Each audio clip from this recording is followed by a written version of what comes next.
Hello again everyone, Melth here, with another challenge run. One which I think will be particularly interesting to the fans of my Baldur's Gate 3 challenge runs, because this game is very similar. Like Baldur's Gate 3, Solasta is built upon D&D 5e as the foundation of its rule set, but it hews much more closely to those rules than Baldur's Gate 3 does, for both better and worse I would say. Interestingly though, due to a licensing matter where they didn't have access to some of the game's content, Solasta does not have normal 5e subclasses and feats. Most of the ones they have in this game are ones they made up themselves, which is pretty interesting I would say. Now this game is a lot harder than Baldur's Gate 3. It's not even close really.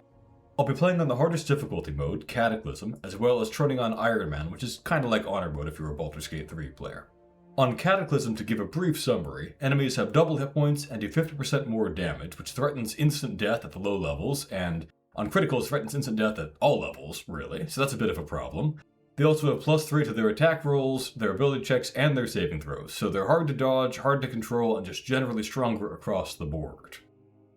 I'll also add some additional challenges on top of those. For one thing, I am not going to use the new content added in the DLCs. I'll be beating this challenge with just the base game, races, classes, subclasses, etc. Which matters because a lot of the new stuff that was added is very powerful, or in fact outright overpowered in some cases. There's a type of sorcerer that can get infinite spell slots, and for that matter just the default dragon sorcerer is extremely good at this job if you build it in the right way. Bards, also phenomenal. Druids, phenomenal. Lots of very strong classes. The new Wizard Court Mage subclass is really overpowered. I won't be using any of those things, just the default classes and subclasses that are supposed to be available. I'll also, let me skip ahead to demonstrate this actually. This game lets you just freely reroll your abilities till you get whatever you want, which can be wildly overpowered. You can also just go to Pointbuy and set whatever you want too. I've seen many challenge runs do that. I will not. I'm going to be using just the default Pointbuy you're supposed to have in 5e. So, beating the game on the hardest difficulty, Ironman Mode with just the default, non-DLC races and classes with the default Pointbuy. I'll also, after the main campaign, continue with the sequel campaign Palace of Ice, which is a direct sequel, and will go along with the exact same party. Speaking of which, it's really important in this game to have exactly the right builds for your characters and party setup, because you can never change it. There's no respec option or recruiting new characters along the way like there is in Baldur's Gate 3, so you must have your strategy fully thought out at the beginning. For that reason, I'll go into detail about my character, builds, and my party setup here, but for those who want to skip ahead, I'll provide timestamps so you can get right into the action if you'd like to. Let's get started. Well, before we can really pick our ancestry, we'd better pick our class. The classes available to me on this run are Cleric, Fighter, Paladin, Ranger, Rogue, and Wizard. Everything else comes from a DLC and is therefore off limits, which is a bit of a problem because Bards, really good. Druids have a great spell list. Sorcerers can actually be better than Wizards in some cases in this game, but I can't use those. Now this game, like every game that follows 5e pretty closely, has caster supremacy. Martial characters like fighters and rogues are just not good beyond the first few levels compared to a full spellcaster and what they can do. So we definitely want to have at least one wizard in the party, definitely want to have at least one cleric to get access to the cleric's great spell list too. We also would like the druid spell list, but of course we can't play as a druid. However, rangers get half casting of something very similar to the druid spell list, so that would kinda work. And for that matter also, there's a wizard subclass called the Green Mage, which has access to a lot of the druid spell lists too. I'll go with that option. Rangers are pretty respectable if you build them right, but they will fall off a bit in the late game compared to a Green Mage Wizard, I would say. And I think I can make the early game work with the build that I have in mind, which will be quite unusual. Normally, of course, you expect a wizard to have good intelligence, but this wizard's going to have 8 intelligence instead. Weirdly enough, I think having a bad intelligence wizard can actually be a really optimal play in this game if you build your whole party right to fit together and handle that. One reason that's so good is it lets you play as a Sylvan Elf, and Sylvan Elf is, generally speaking, the best race in the game. For certain classes, other things may be better. Half-Elf for a sorcerer, for example. But generally speaking, Sylvan Elf is excellent, and you'll often be happy to have a lot of Sylvan Elves in your party. Sylvan Elves get Dexterity and Wisdom. both of which are really valuable stats. Dexterity is universally just great. It lets you go first, which is crucial, especially if you're a wizard. It governs an important saving throw, it governs important skills, it governs your armor class and your accuracy and damage with ranged weapons, and a lot of the good melee weapons too, for that matter. Just an extremely valuable stat to have. Wisdom, also very important. Wisdom saving throws are probably the most important saving throws in the game. They're very common and they're very bad if you fail them. For that matter, wisdom also governs very important skills. Above all, perception. Every single party member on a Cataclysm Ironman run had better have good perception. I think I was the first one to discover how this works behind the scenes with some experiments, but the way random encounters work in this game is being ambushed by them or ambushing them is determined entirely by your perception score and nothing else. Stealth is irrelevant. Furthermore, it picks a random party member, not the one of the party who's actually best at perception. So every party member needs to have that, or you risk being ambushed and just wiped out by random encounters, which in this game are stronger than boss fights in the early game. And for that matter, in the DLC, you're also stronger than boss fights, because your random encounters can be 5 dragons at a time, which will instant kill you if you're ambushed by them. So, have perception on everyone, all the time. We also get other useful things. We get advantage against charms, are very common and important saving throws. Immunity to sleep doesn't come up as often, but sleep is devastating when it happens, and for that matter, I'm going to be throwing some sleep spells around. Being immune to friendly fire from that does have some utility. Dark vision, very, very important in this game. Unlike Baldur's Gate 3, we go to the Shadowcursed lands where the Underdark and everything is still bright. In this game, everywhere is dark. If you can't see in the dark, you're really, really bad in the early game, until you get dark vision items which are not free. They cost a lot of money, they take up item slots. You want to have dark vision on as many party members as you can get, ideally all of them. Keen senses means we have perception.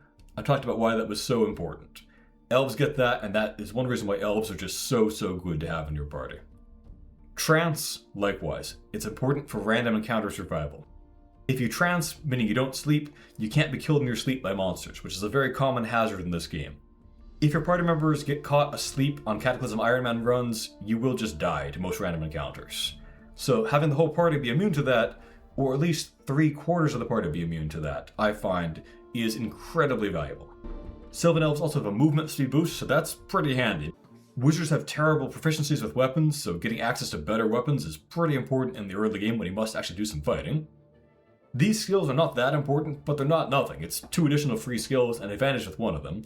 And for that matter, athletics does kind of matter in this game, because there's a lot of jumping and a lot of climbing to do in the 3D environments this game is known for. So, we're happy to have that stuff.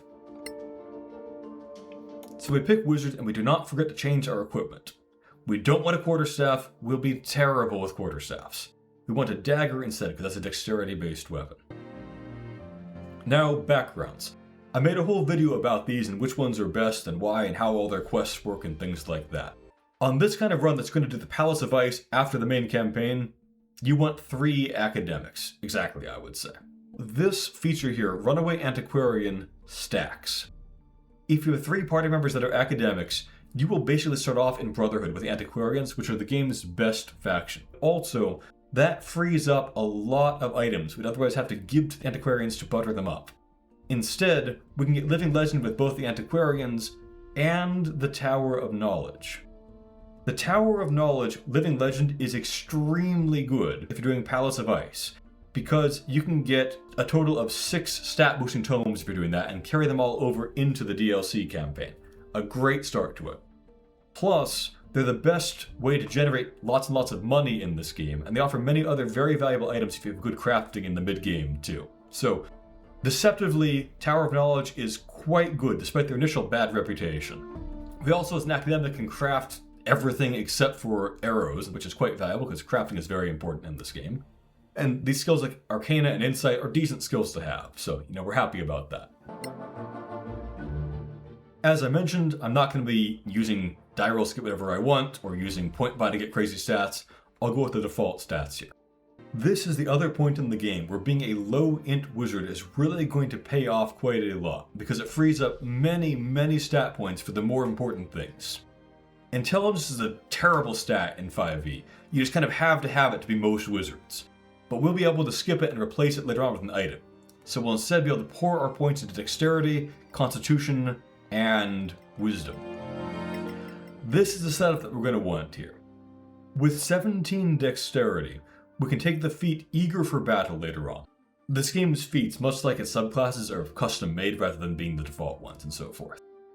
Eager for Battle is quite valuable because it gives you advantage on initiative rolls, which are the most important roll of any combat, plus it gives you +1 dexterity, so that will round it out to a nice 18. 15 Constitution can be rounded up with the feat Creative Aaron later on, which will give us proficiency in Constitution saving throws and also give us plus Constitution, so that's really good stuff right there. And 16 Wisdom will let us be good at perception, good at saving throws, good at various things like that are quite important. Our skills will not be very impressive on this character. I guess we'll take medicine and investigation, but all those skills will be covered by the other academics in the party anyway who'll just be better at them than us. Languages, we'll pick these two kind of arbitrarily. You can have every party member cover all the languages pretty easily and then it doesn't really matter beyond that. Now, cantrips and spells, of course, are the core of being a wizard. Many people will make the mistake of loading up on attack cantrips in 5e, and that's generally not a good idea. At the earlier levels, the only cantrip you want is called Crossbow. It outdamages Firebolt, and it does not take up one of your precious cantrip slots, which are really good and important utility for you. You don't want to give that up for nothing. In this case, I want to take Shadow Armor. Later on in the game, it's going to suck, because it does not scale up at all. But in the early levels, that +3 temporary hit points is often the difference between being instant killed and not being instant killed on Cataclysm. That is well worth a cantrip slot. Also, Dancing Light's quite good in this game, because this game is very, very heavily about lighting.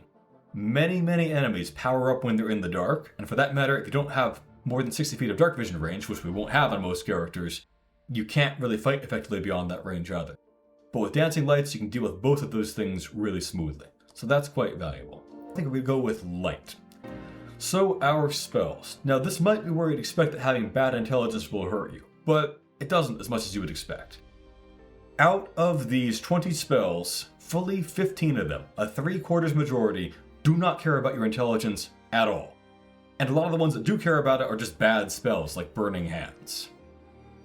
What does hurt us a bit is we can't prepare very many of them at once, because we have limited numbers of spell preparation slots due to bad intelligence. That part does hurt a bit.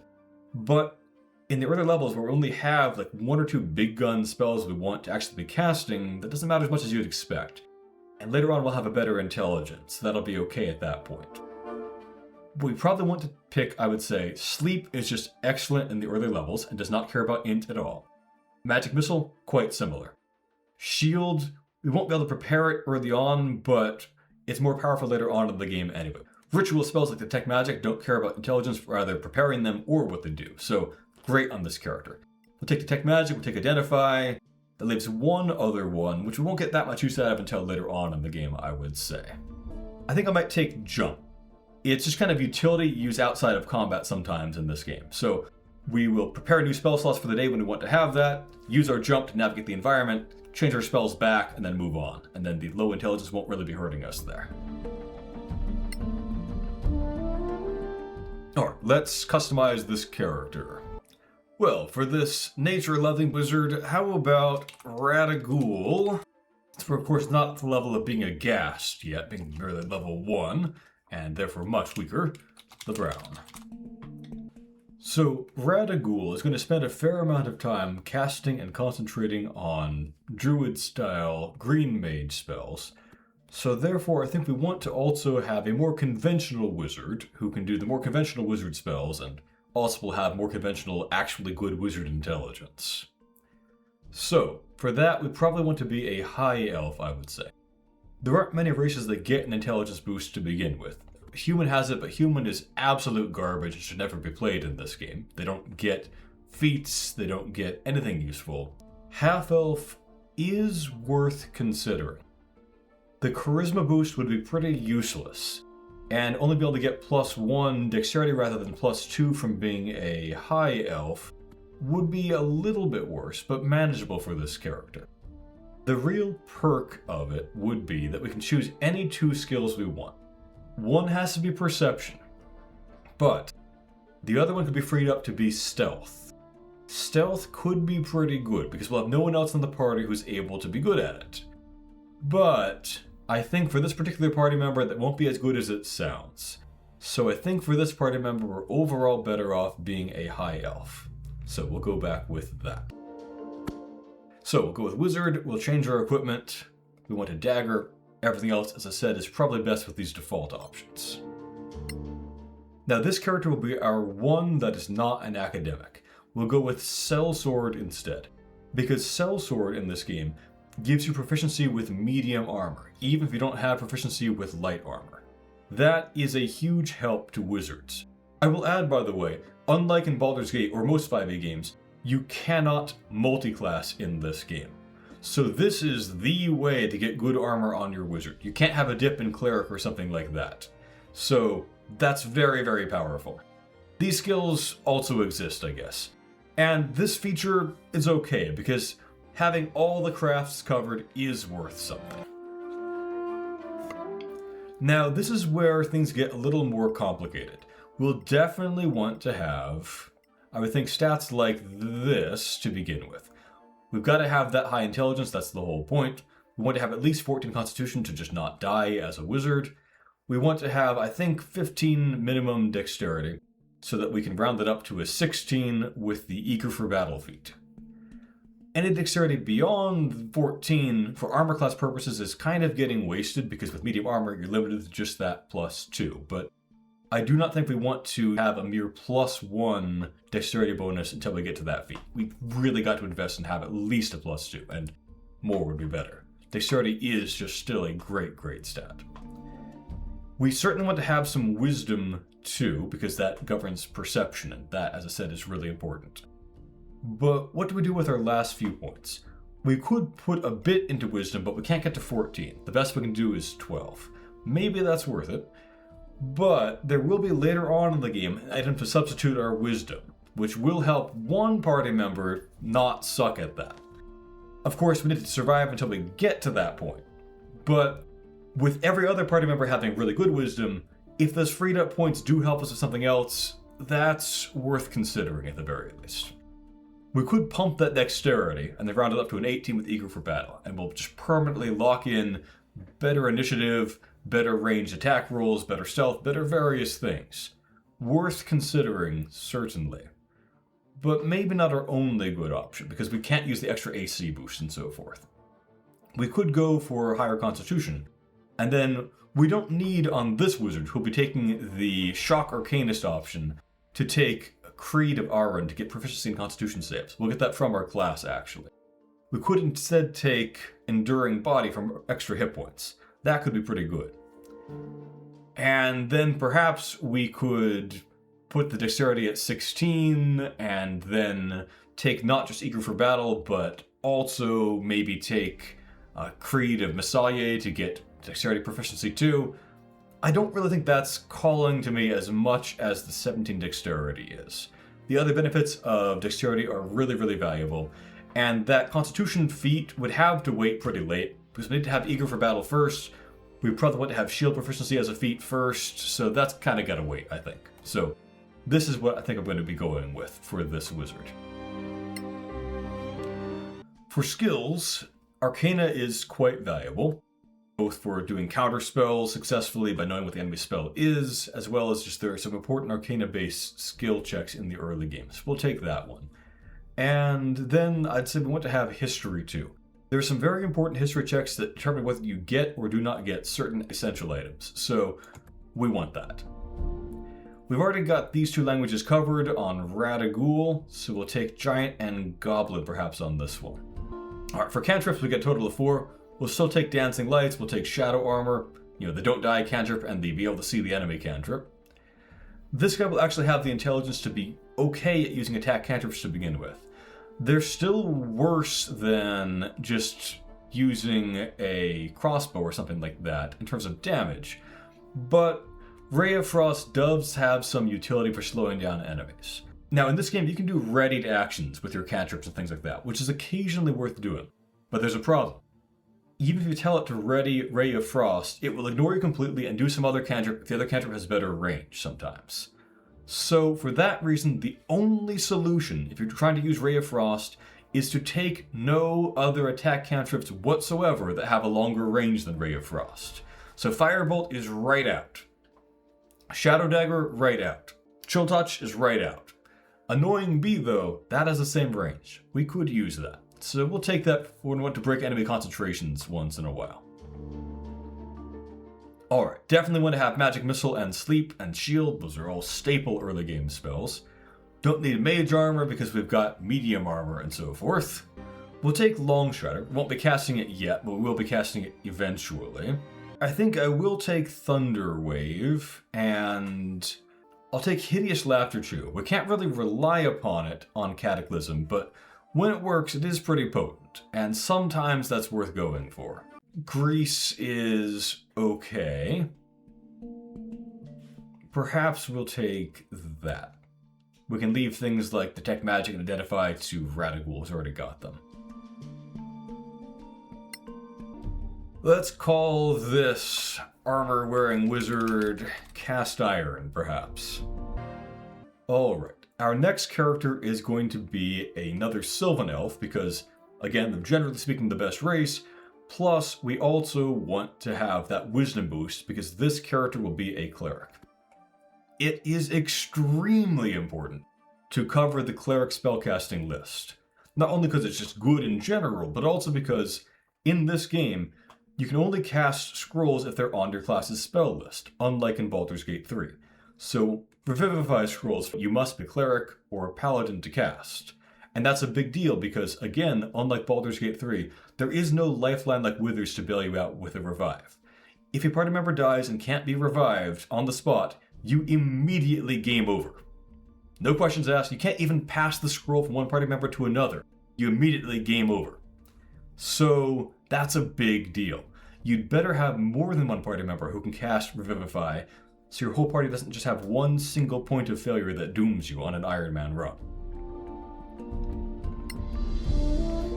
Let's go with... these are both bad weapons, but the mace is worth slightly more when we sell it as vendor trash. Scale Mail we'll certainly keep.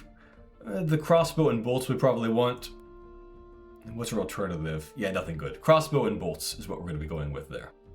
We definitely want that priest pack because, man, do we want that scroll of Revivify. So, yeah, that's what we're going with here. So our deity matters because it determines what domains we can have, and some of these domains are really good. Oblivion domain, for example, is excellent, and with some parties I would say that it's mandatory on Cataclysm Ironman. For this party, it would merely be very good. It gets Sleep and Fear, those are both very good features. It has a few other odds and ends too, but the most important thing that it gets is this: Peaceful Rest. The description here is not entirely accurate. As far as I can tell from tests, it does nothing about the chance of being attacked. But it absolutely 100% negates the chance of being surprise attacked during the night. Which, if you have party members that are not elves, means you can't just get killed in your sleep. So if you have a party of non-elves, I would say having an Oblivion Cleric becomes just mandatory for this kind of run. But we have a party that will be pure elves, so we can do without that, though negating surprises is still nice at night. Definitely worth considering. However, even if we don't get surprised, random encounters are still very dangerous sometimes, and for that matter, there are many dangerous fights that are not random encounters. For all of those things, Battle Cleric will just be better. Battle Cleric gets some pretty great spells. Magic Missile is nice in the early game to just guarantee kills and so forth. Fireball is pretty good. The higher level stuff sucks, but at that level we have better options anyway, so it's okay. Then pretty much everything else that Battle Clerics get is just phenomenal. Clerics don't have good weapons, but Battle Clerics do. Divine Fortitude is a lot of temporary hit points. You won't get instant kill if you're a Battle Cleric. That's really good. This is quite useful because this game is strict about having hands free to cast somatic components. So if you don't have this kind of feature, and you have a shield and a weapon, you can't cast a lot of your spells, but a Battle Cleric can. That's really valuable. You also get basically a smite that can stun enemies. That's very good if they fail their saving throw.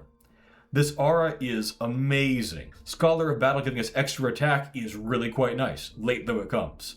So just everything Battle Cleric gets is really, really good. So I think we'll go with the Battle Cleric, as tempting and valuable as an Oblivion Cleric is. We're back to having to be an academic though, because we do need to have 3 of those in the party. For ability scores, we'll go with definitely 16 wisdom. We'll go with very good dexterity, which we can use as our main combat stat. We'll take eager for battle again. We want that in every single party member eventually.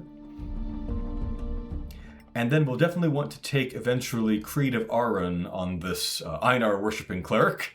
I guess we'll have a Creed of another god instead to give us proficiency with Constitution saving throws, which are very important saving throws. So that will be our stat line on this character. We'll take Persuasion. That's an important skill that no one has yet. And we'll be no good at religion. You know, typical clerics. Alright, so for cantrips, much as in Baldur's Gate, guidance is indispensable, really. Sacred Flame sucks, just as it always does, don't take that. We'll take Sparkle. It's not great, but you want one party member to have it, generally speaking. Lights up a bunch of torches at the same time, which is useful when you want to create light across the battlefield occasionally. Shine, by the way, doesn't really work very well because you have to touch an enemy in melee range. You have better things to do at melee range than make an enemy be illuminated, generally. I don't commonly find resistance to be very helpful in this game. I'll take light instead. We'll go with Clerical Terror here for this battle cleric. Alright, our final party member is going to be a Paladin. Pretty much any optimized high-level 5e party wants to strongly consider having a Paladin. For Aura of Protection, basically. Other features are nice too, but Aura of Protection is a game changer. Getting to add someone's Charisma bonus to every single saving throw for every single party member if you're clustered together is really powerful, because in the high levels, saving throws are everything. So that's good stuff, and many Paladins also have other good auras too, which really help the party quite a lot. Plus, of course, Paladins have smites, they've got a good spell list, and crucially in this game they can cast Revivify, so if we have a Paladin and a Cleric, we have 2 people who can revive party members. So as long as one of them is alive and has enough scrolls to revive everyone else, we're still in business and won't get game overed immediately. We could go with Half-Elf for this Paladin. It's probably the conventional choice because of course that gets Charisma and other stats too. But I think actually it's going to be optimal to dump Charisma and be good at everything else instead, as a Sylvan Elf. Paladins will really appreciate that movement boost. Wisdom's still important, dexterity is still important, everything else about Sylvan Elves is still really, really good on a Paladin. The weird thing about Paladins, not just in this game, but in 5e in general, is that Charisma goes from being basically a dump stat for them from levels 1 to 5 to suddenly amazing at level 6. Snap of your fingers. But in this game, if you play your cards right, when you get to level 6, you can get yourself a Charisma substituting item, but only if you're in good terms with the Tower of Knowledge, which again is why I mentioned that they are deceptively much better than many people give them credit for. So we will go with Sylvan Elf and be good at dexterity and wisdom and have speed on this melee person and other beneficial perks like that. Let's customize our equipment. Longswords are a trash tier weapon, we don't want that. We could take a rapier, that's pretty good. It's a strong dex-based weapon. We'll suck at using javelins because we're going to dump strength because every 5e character who can should dump strength because strength is an awful stat and dexterity is the do-everything stat. So we'll not be good at javelins. We can instead pick... none of these are really good dex weapons. I guess we'll take the dagger. Doesn't matter much, really. We don't have a choice for armor. We definitely want the Priest pack here because it has that scroll for Vivify, which is your scroll of not getting immediately game overed, so we're happy to have that. Deity doesn't actually matter for Paladins because they don't have a domain to pick. We'll go with Maraike. We're back to being academic here. That gives us 3 academics, which will give us what we need to get Living Legend with both the Antiquarians and the Tower of Knowledge, which is so important on this kind of double campaign run. Wow, those are some great rolled stats for me to ignore. Okay. Once again, we want that max out dexterity. We'll bring it up to an 18 with Eager for Battle. We will dump our Charisma. We will bring Constitution up to 15, and then we'll get Creed of Aran later on to get that up to a 16 and get proficiency in Constitution saving throws. That should be a strong setup here. We'll take the social skills, we'll eventually be good at them, though not immediately. Well, for this character he'll be replacing half their stats eventually. How about Elf Improvement? Alright, with that we are ready to begin the game. And we'll see if we survive the tutorial. I like the upcoming intro. It has a pretty good visual style to it, and it's certainly an intriguing beginning to the setting. Before the Cataclysm, there were no gods on Solasta. No humans either.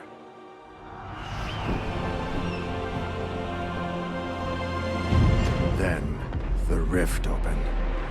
Some say it was a magical accident, or the work of an evil god. No one knows for sure. The Cataclysm destroyed the old High Elf Empire. Manacalon, they called it, and twisted the land beyond recognition. Now, only the brave and the foolish go there, in search of ancient treasures. But something is happening deep in those Badlands. Whatever it is, it can't be good. I wish they had some visuals for this. Come to think of it, I suppose from the perspective of an optimized party, there are still no humans in Solasta, and there never will be. So we all meet at an inn. The classic.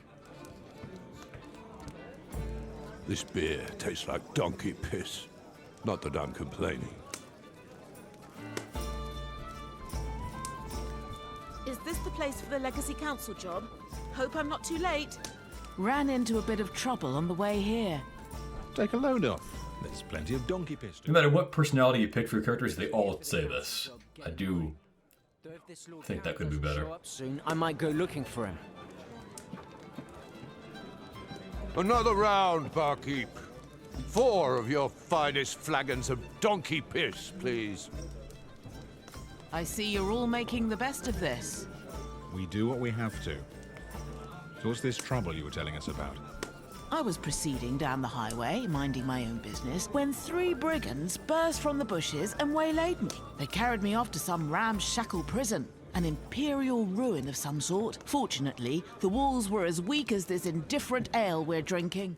Subtitles not quite matching the words there. We'll see more of that as we go along. I'm not quite certain how they pick characters for some of these tutorial segments. Let's make sure our difficulty is right, first of all. If you had a custom difficulty on, even if you set it to Cataclysm, it'll default to the custom version of it. Which I did, so we'll turn that off. Okay, now we're on proper Cataclysm difficulty.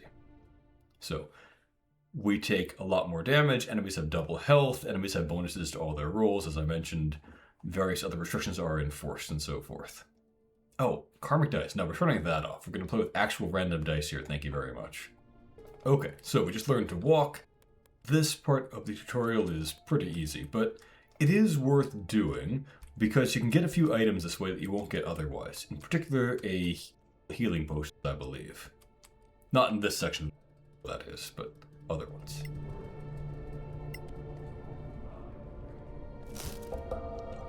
Torches will be quite valuable later on. We can't loot torches off the wall, by the way. Only things that highlight when I hold the Alt key like this can be interacted with. But torches are very good sources of light because you can drop them as individual torches on the ground that will stay lit and illuminate that area.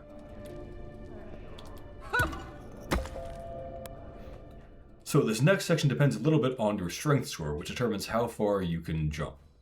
Our characters all have terrible strength, and so we can't jump across the gap here. But what we can do, of course, because we're low strength characters, is we can push that 5-foot cube of stone out of the way. The game is very dependent on people being able to push 5-foot cubes of stone out of the way, regardless of their strength scores. But first, we must also, with our 8 strength, push over this gigantic wooden thing.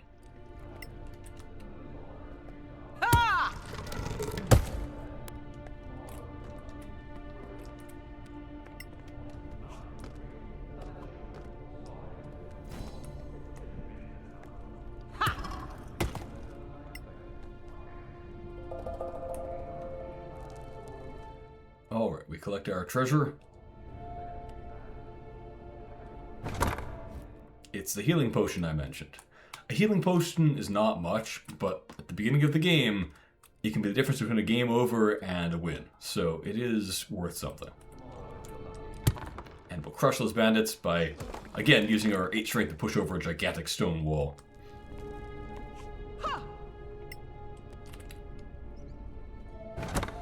Blessed are the... And the treasure here is actually somewhat randomized.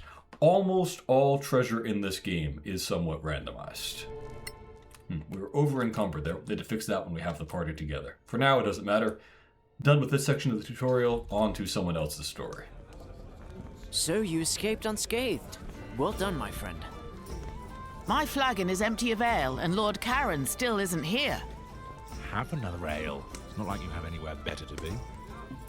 Well, let me tell you my story then. I too was accosted on my way here, but I faced my foes head on. Proceed then. Everyone enjoys a tale well told.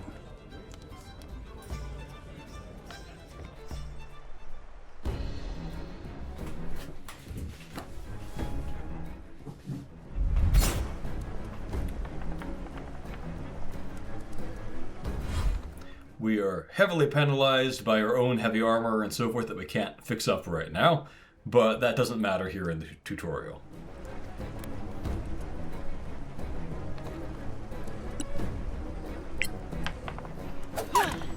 Not bad, eh? If this is not Cataclysm, that Wolf would be dead, but it is Cataclysm. I think, though, that unlike one later fight in the tutorial, you are, I believe, scripted to win this one.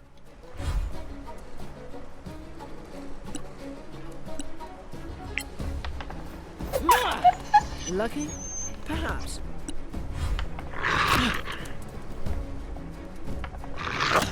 They just conveniently keep rolling terrible stuff. But bizarrely, in the upcoming section of the tutorial, you can actually lose. And with some builds, because you don't get to choose who does what section of the tutorial, you actually will be likely to lose, in fact. It's pretty strange. Death claims you!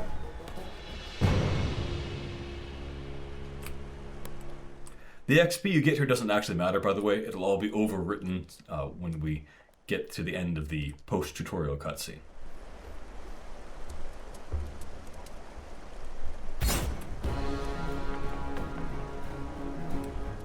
Alright, so this wolf is, unbeatable, basically.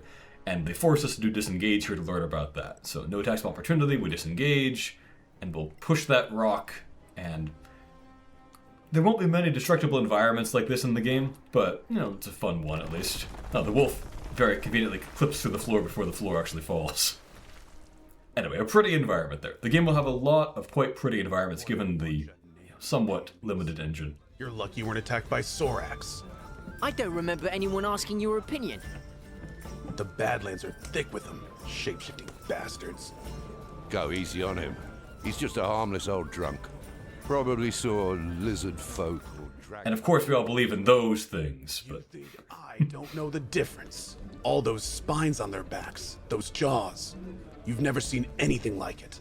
Not lizard folk, not troglodyte, not dragonborn, I'm telling you. No one believes in Sorax anymore. Oh, except the Church of Einar, of course. There's a Sorak under every bed if you believe them. Easy now. Don't mock people for their faith. Read them books. Sorax are masters of deception, infiltration. Anyone here could be a Sorak. You'd never know. Oh, come on.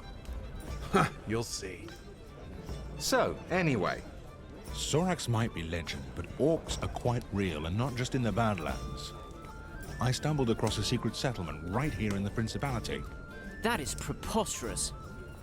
I was dragging my weary ass up the hills west of here, and decided to leave the road to look for a shortcut. It was a beautiful day, blue skies, birds were singing. I watched one take wind and fell right into a bloody hole. Damn! That hurt like hell. I do find the arbitrary skepticism of people believing in 3 other different magical reptile humanoid races, but not in Sorax, to be a little odd, really. Especially given that there's been like 50 sightings of Sorax, we'll find out, and all the religion talks about them, and all the humans fled to this world because of them, and so forth.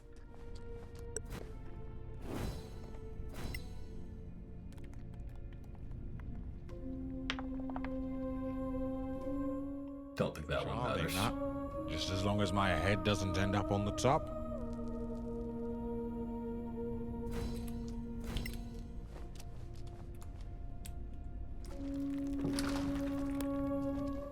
This environment, I'm pretty confident, gets reused later on in the game. I don't think that we are literally in the location where we'll revisit this environment, because that wouldn't make much sense. But they definitely reuse this for one site. You'll come back and fight some orcs later on, in the middle of the Badlands.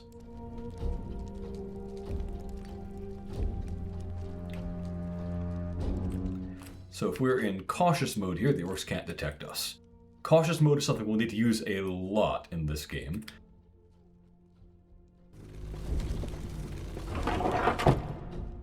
We'll grab the treasure chest and then get out of here. Healing potion, we could use that, but we won't. We have better ways to heal. If we just rest into this tutorial section, we'll be at full health, and we can save that potion for when we have an emergency.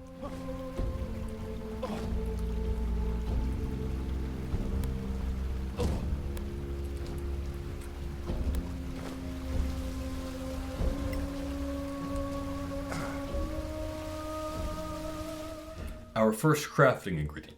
We can't do anything with it yet. Unlike in Baldur's Gate 3, for example, you can't just kind of like blindly craft things. You must buy the recipe first before you can work with ingredients.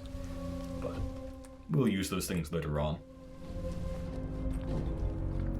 And our first campsite. Right by the only exit.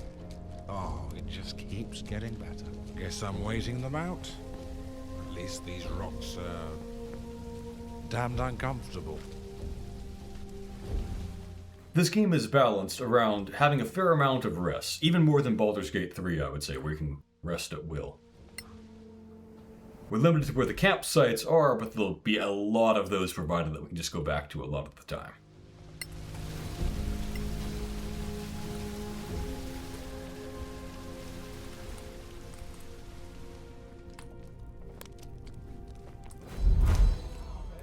I would have slaughtered every one of those green-skinned monsters. Orcs have a very distinctive stink.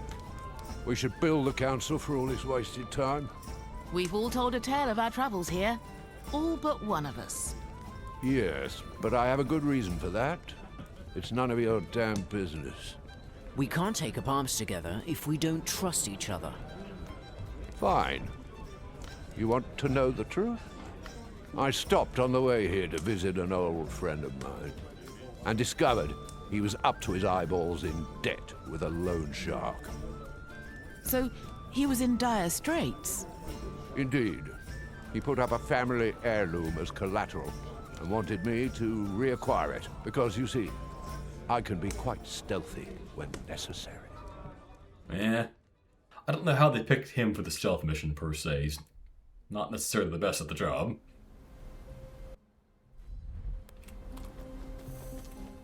Alright, we must be in cautious mode for this mission, or we'll get game overed.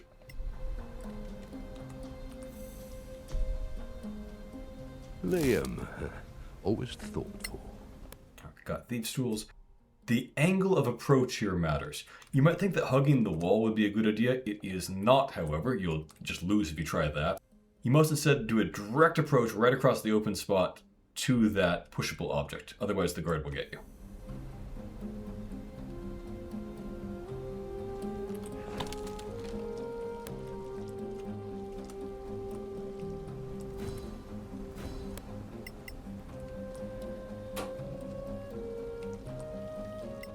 I may speed the game up somewhat as I'm going through some of these sections where there's not a whole lot to do. But I don't want to skip things outright so that people who want to see the whole game can do so.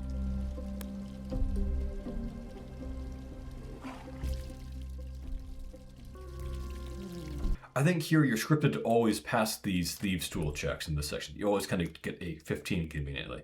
And yet, you are not scripted to win the upcoming fight.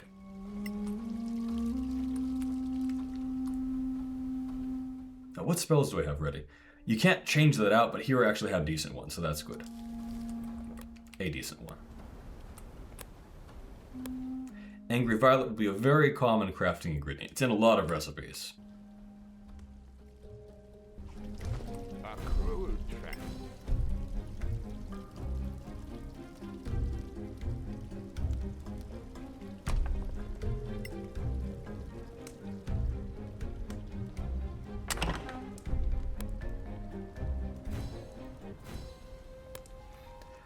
Okay, so a fight's about to break out. There you are, you filthy crook! You? What? You're drunk. Get out of here before I kill you. Think you scare me? I think Liam's tiny because he's an elf. Elves are shorter than humans in this setting. Okay, let's do a... oh, pulled me right into it. Oops, I thought I had time to buff. So I don't have shadow armor. That's unfortunate. He could instant kill me on a critical, and occasionally he will.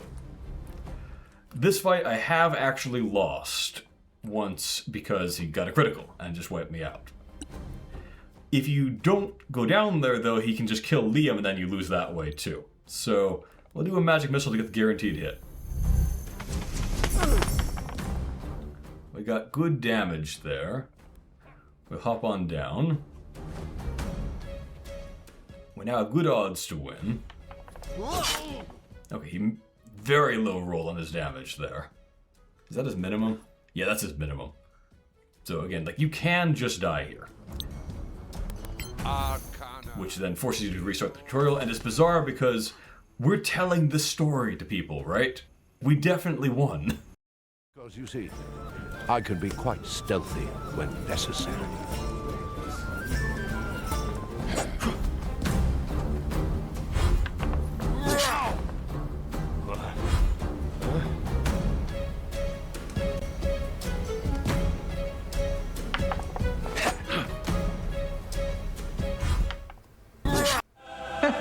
That was only one of the many occasions on which I met my death. An experience which I don't hesitate strongly to recommend.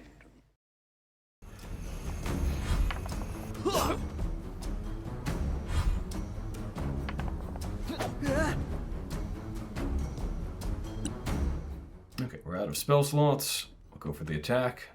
We got it.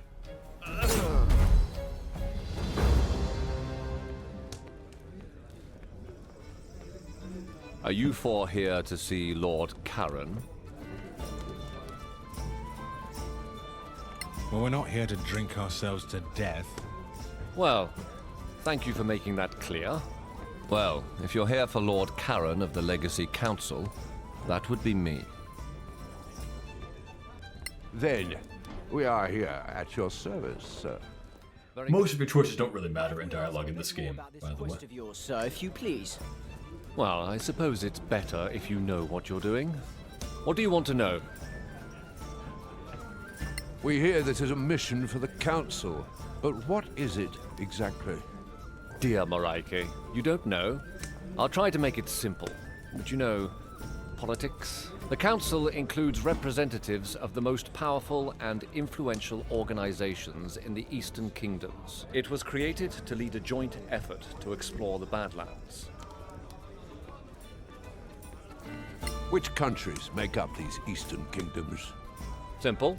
The Principality of Masgarth, here, is in the middle. The Snow Alliance lies to the north. The Kingdom of Galavan to the east, and the New Empire to the south. All friendly, more or less, but the peace is fragile.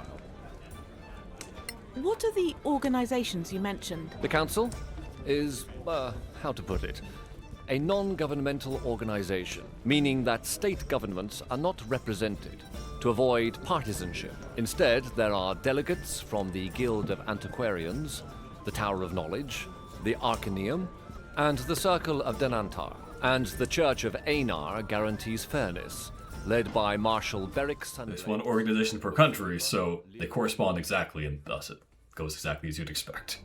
What are the Badlands, really? Simply put, they are a monster-ridden, chaotic wasteland that used to be the Elven Empire called Maniculum. It was destroyed about 1,000 years ago by the Great Cataclysm. Now, only ruins remain. full of forgotten knowledge, riches, and dangers. I think we know enough now. Thank you. Are we going to work for you? Not exactly, no. I'll be your contact with the Legacy Council, which you will serve as deputies. That's why we need to go there and get you sworn in. What can you tell us about this place, the Principality? We don't exactly have the time. Anyway, the Principality of Masgarth is ruled by Princess Kaiwood Silverflower. We are a wealthy state with fertile lands, and the easiest access to the Badlands through a pass called the Copperhead Road. We're in the capital, Caer Cyflen, which was once part of the ancient Manicalan Empire of the High Elves. Hence the magnificent elvish buildings up there in the High Tower. While we don't have a state religion, all of the major faiths of Solasta are represented here, though we tend to favor Einar, the god of valor and fidelity. We should go, don't you think? Very well. Come, gather your things. You're late for your swearing in. Well, whose fault is that? Alright. We're still poorly equipped, but we can fix that before our first adventure. We'll come back and talk to all these people later on at the appropriate time, but now they're not interactable. This place is magnificent.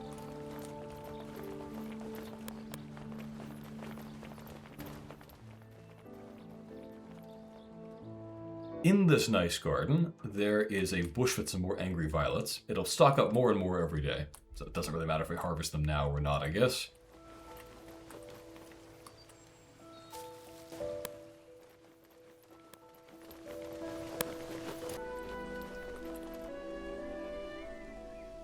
Look at the size of this council hall. So this is what they spend our taxes on. Look, is that the princess?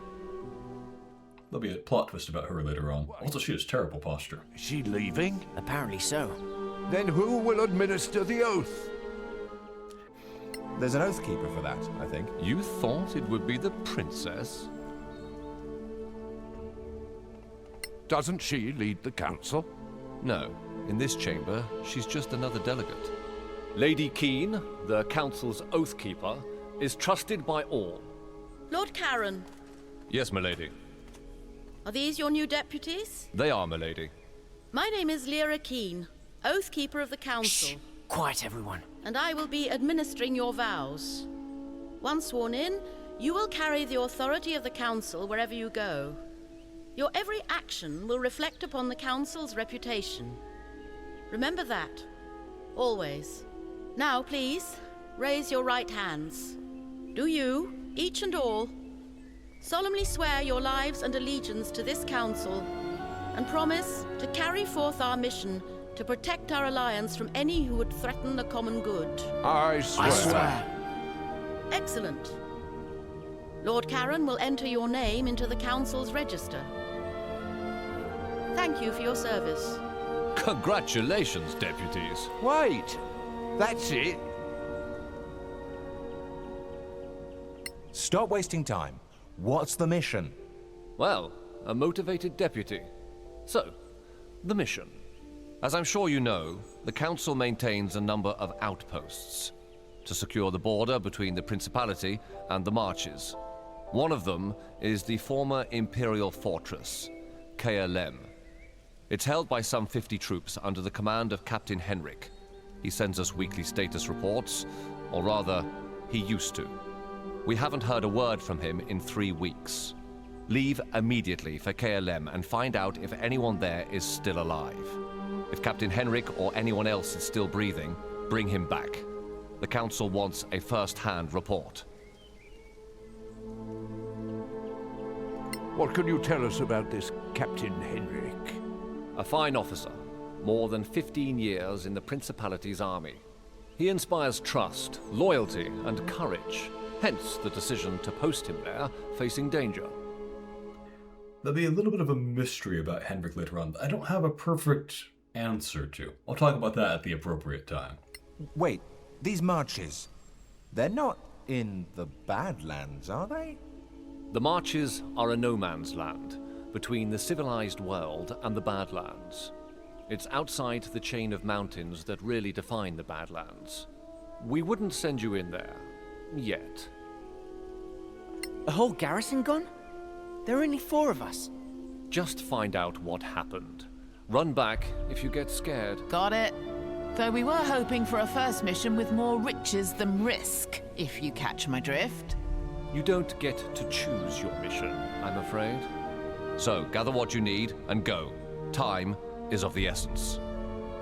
Much as in Baldur's Gate 3, they'll often talk about there's urgency, but there never actually is. I guess that's that. It's on to Caer Lem.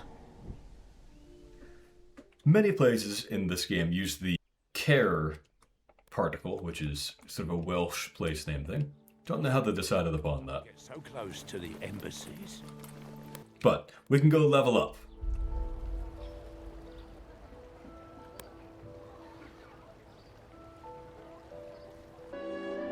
Hello, adventurers. What can I offer you? Your beer is terrible, and that's being polite about it. What? What? I've never had any complaints about the beer before. Maybe your palate is not refined enough. I don't know what the significance of what he says in response to this is. Well, it's not that old, but somehow it feels like it's been here forever. Well, you can meet all kinds of people here, that's the good thing. An old scavenger, a diplomat from the council, a knight, a lord, a beggar. We also have rooms to rent by the night. Why the name Gravekeep's Cask? Well, it's very old, from imperial times. Perhaps a historian would know, but I don't. So that's the part I don't really know if there's ever a follow-up to. Sounds intriguing. We'll find out there's a secret passage here later on. Just walk up to the suite. Nothing about Settle Gravekeep. in. A suite? Oh, it's more like a large bedroom, really. But you know, this is the capital city. Okay, so leveling up and preparing our spells for the adventure. So our wizards get to specialize, that would be helpful, and we also get short rest for 1 spell slot later on. So we already committed Radagul to being our green mage, so we'll not be picking that on this guy. Shark Arcanist, though, is pretty good. You get higher cash level for some of the blast spells, which are usually not the best spells, but when they're all stronger than usual, that makes a big difference in the early game. And you get some good features later on. This is a powerful bonus. This is also a powerful bonus, and hey, you get proficiency in an important saving throw too, so great stuff, really. Now, Court Mage, if we could use that, would be way superior, but that's one reason to have this challenge, so I can't use this. Alright, we get some new spells. We already have most of what we want, but, you know, maybe we'll pick up Featherfall. That'll be useful situationally later on sometimes. Longstrider will be useful later on in the game, I think, so we'll pick it up.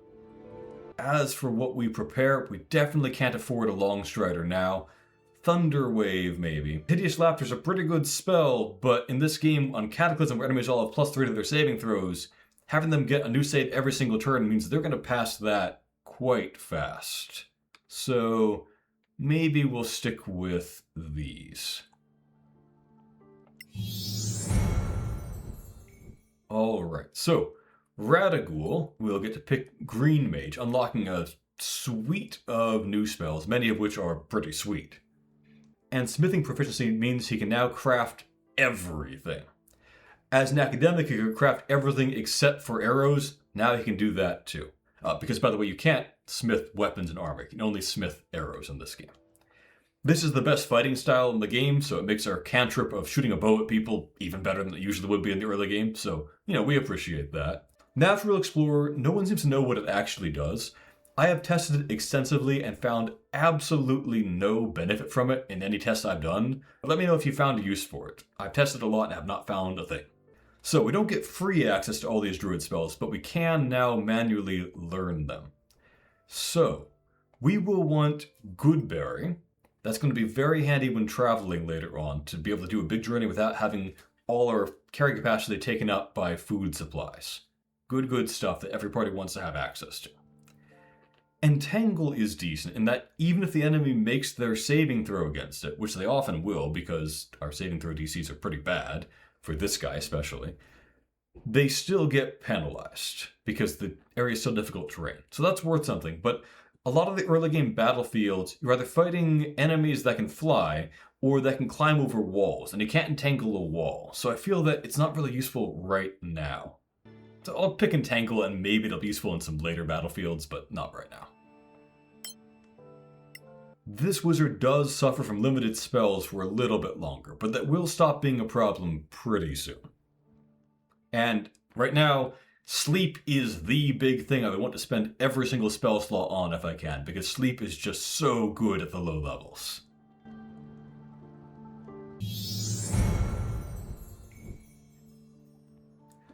Alright, so our cleric gets her pseudo smite ability, which is quite good.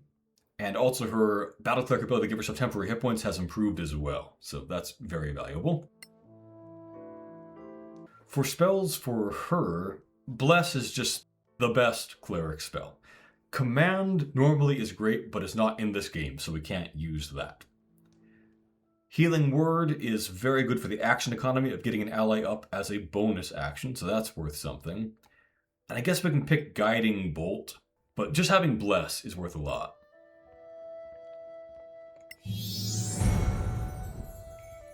Paladins get great stuff at level 2. Being a level 1 paladin is super boring in 5e, but level 2 paladins get a lot of stuff, and luckily we get to skip right to level 2. For our combat style, defense is the way to go on Cataclysm. Every +1 AC you get makes a big difference once your armor class is already pretty good. So we'll be taking that. Now, the one downside of having bad charisma is we can only prepare one spell right now, but the thing is, there's only really one spell we would want, and it's Bless. Don't obsess over smites. Smites are kind of a noob trap. They have their uses, but you get more value out of a good Bless, and in this game you get more value out of a good Divine Favor sometimes, too.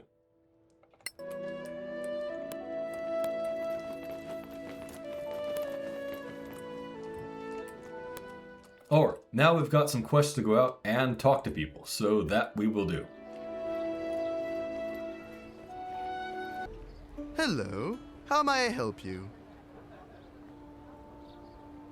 What do you sell here? Mostly potions for heroic adventurers like yourselves. I also have recipes for customers who like to craft their own. And ingredients too. Even rare flowers from the Badlands. Come back anytime. I'm almost always open. He really is a good source on some items, though I want to note he is horrible to sell things too. The game kind of secretly and kind of arbitrarily makes some merchants, even if they work for the exact same faction, give you massively better prices. I can make a whole guide video about that sometime if you want. I've done a fair amount of experiments about it. Basically, never sell anything to Hugo. Always walk 10 feet away and sell it to Gorham, who'll give you massively better prices if you're going to sell to one of them. Welcome to Gorham's Emporium. Are you Gorham? That's me, the one and only. What do you have to sell? Everything you'll need for going out there into the Badlands. Food, ropes, torches... She does not sell ropes. She's a liar. Weapons. I also have some other stock like remedies and antitoxins. That can come in handy. Ever heard of deep spiders? There will be a window of the game when Gorham is the best possible person to sell things to. It's not necessarily a very large window, but it generally is the case from completing the first gem quest to shortly after completing the second gem quest. Unless, of course, you never give anything to the Arcaneum, and then she'll be the best forever. But at the beginning of the game, she's not quite as good as letting the scavengers sell things. Quest to buy 4 rations, so we'll do that even though we do have access to Goodberry. We'll do a bit more shopping too, but might as well get all the talking to people out of the way first.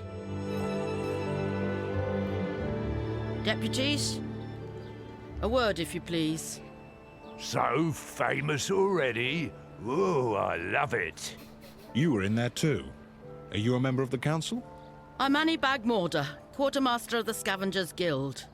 We don't have a seat in there, but they all know exploring the Badlands without us would be a bad idea. That's why you should stop by our headquarters downtown. It's 20 feet away. Need our services, I'm sure. Is that compulsory? No. But you'll find our services useful. Everyone does. Did Lord Karen not tell you? No, he pretty much stuck to giving orders. Oh, right. Anyway, we offer plenty of help and advice to beginners like you. We are grown-ups, you know. At least, most of us are. Of course you are. Well, good luck. They're tough, these scavengers. Fearless. The scavengers.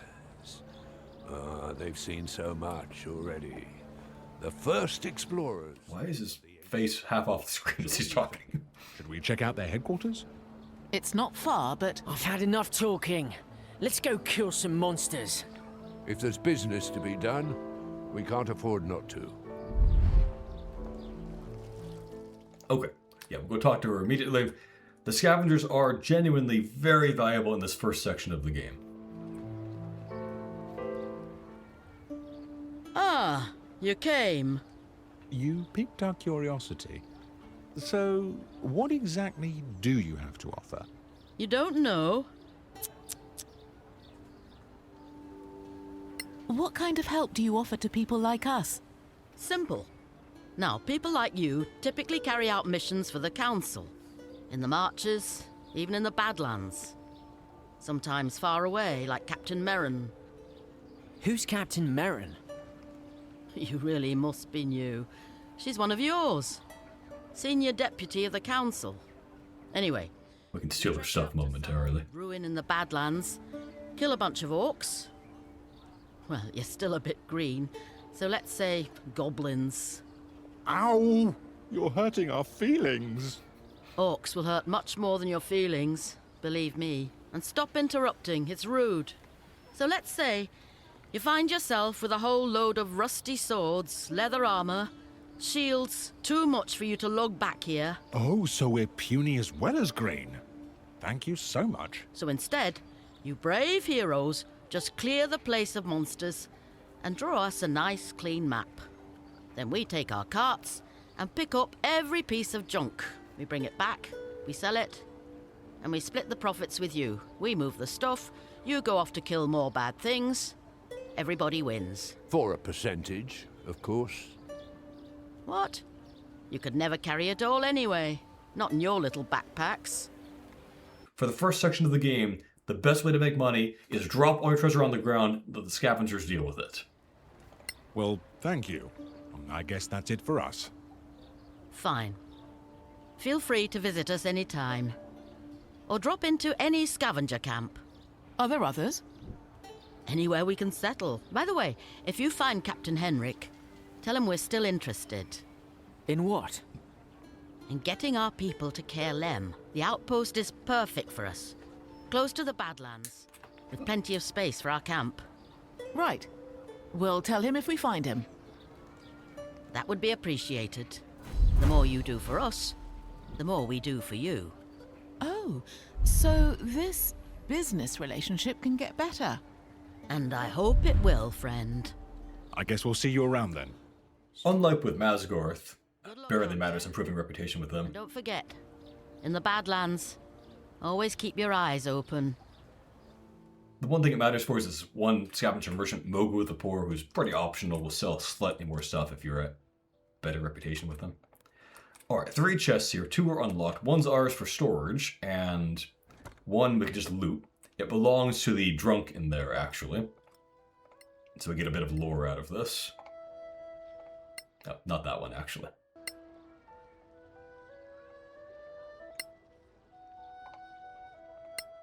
This is the one that we get a bit of lore out of. So I presume Annie is Annie Bagmorda. Arwen's the drunk. This chest is ours for storage, which is helpful because we have bad strength across the board. This one is locked. Now, later on in the game, we can just bust it open with a knock spell, no problem. But right now, our chance of success is not great. Let's try it, because the initial infusion of money could be worth something to us if we happen to get it open now. We only have one chance per character, because you can't reroll unlike in Baldur's Gate, so you better give yourself the boost beforehand. Oh. Need to pass my Thieves' Tools around, or just change the setting so it doesn't make me pass that, which is pretty cumbersome. I'll just change that setting.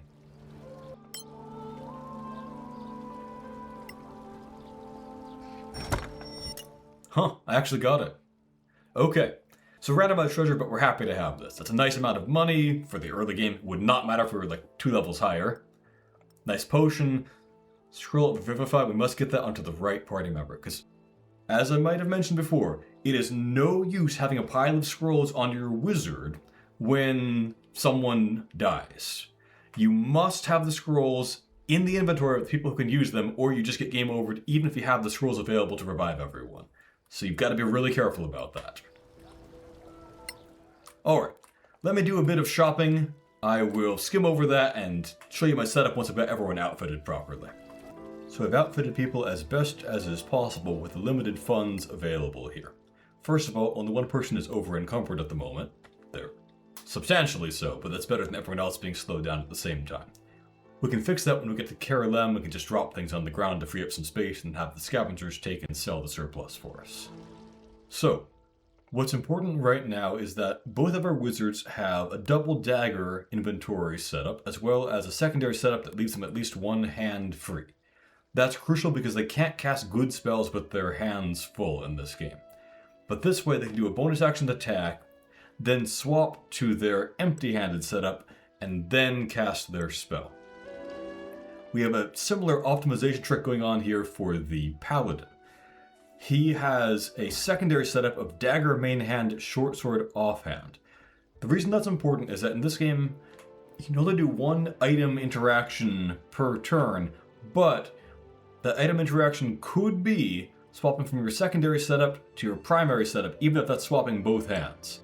And so in this case, that means he can bonus action with his short sword for a d6, then swap to his primary setup and do a rapier stab for a d8. Normally, it is not possible to do that in 5e until you have the dual wielder feat. So that is a slight optimization, and every single point of damage really counts right now here at the beginning of the game. So we have it set up like that for that reason. We don't have enough melee weapons to do the same thing with clerical terrors here, so we're sticking with just what we can do. I think that's about all I can do to set up for the time being, but once we fight the not-so-random encounter that's coming up, we'll have more options. This is pretty much the only time in the game that a random encounter is completely scripted. Regardless of your stats, you will be ambushed, and if you have bad luck with initiative, you can actually just lose right here. Because it's pretty easy to go into a death spiral where people get down before you have a turn, and then you just kind of lose from there. So our travel pace doesn't matter in this case, because we'll get ambushed no matter what, so, I guess we'll just go with fast. So we get surprised. Now, luckily for us, they start off pretty far away from us, so the first round is just spent dashing into position rather than mauling us immediately. But if we lose initiative, which we might, despite having pumped our dexterity, we could get wiped out. Okay, most of us did well in initiative, so that is quite helpful. So they will not get a free turn against most of us, just the Paladin who's their best warrior.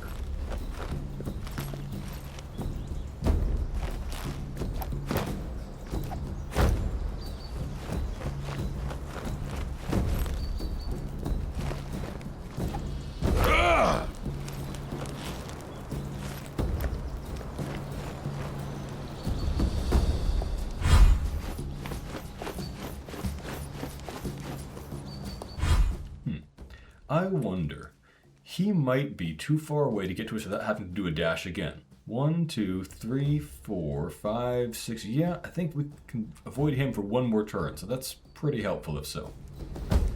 Alright. Well, what are our options? We could activate Shield of Faith, which would be a pretty good boost to our armor class, getting us 20, which normally at most 5e tables would be amazing armor for such a low level character, but with enemies all having +3 to hit, it doesn't really cut it. We could do that and then do a main hand stab against a bandit. Or we could go for the big guns with an inflict wound, which if it hits will do massive damage. I I think we will probably go for the inflict wounds on this target. Because if that works, we can then sleep that most dangerous of the enemies. Who otherwise is way out of reach of sleep. We can pass on that. And save that for another person that we hit. Okay. Unlike in Baldur's Gate 3, you can't just cast spells with all your actions and whatnot. If you've done a real spell with a main action, you can't also do a bonus action real spell, only a cantrip. Alright, so we'll end your turn. So, it should now be possible to hit you with a sleep if our luck is even close to average. So what we're going to do is move over here. We will go for a bonus action stab against you. We nicked, but you know, that still helps a little bit with just making sleep more likely to land. So we can't cast a spell currently because our hands are full. But if we swap to be empty-handed, we can then cast the sleep we wanted to. We will target it on just you over there. Sleep rolls an average, I think, of 22.5, so with anything close to average luck, this will take out the Highwayman. Arcana. We got slightly above average, so there we go. I think, let's see, Radagul is next. We want him to try to go for a poke and then sleep on that bandit if we can. Because the thing is, we need a position in which we can sleep that target without sleeping any of our guys that are lower hit point than that target. So I think we don't want to intermix with them. We'll probably just stand here and see if we can then make it work. I wish I could test the targeting, but I can't.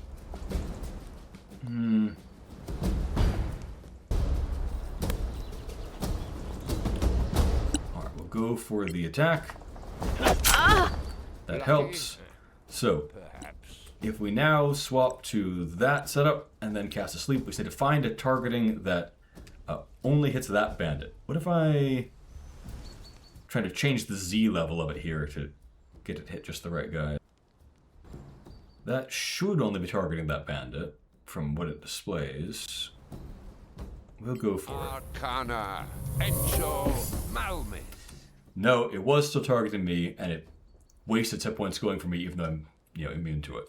Alright, that is unfortunate, but at least we got this one, so that's an okay start. So we're not going to go into a death spiral here, and that one I think had to dash to us, so yeah, that helps too.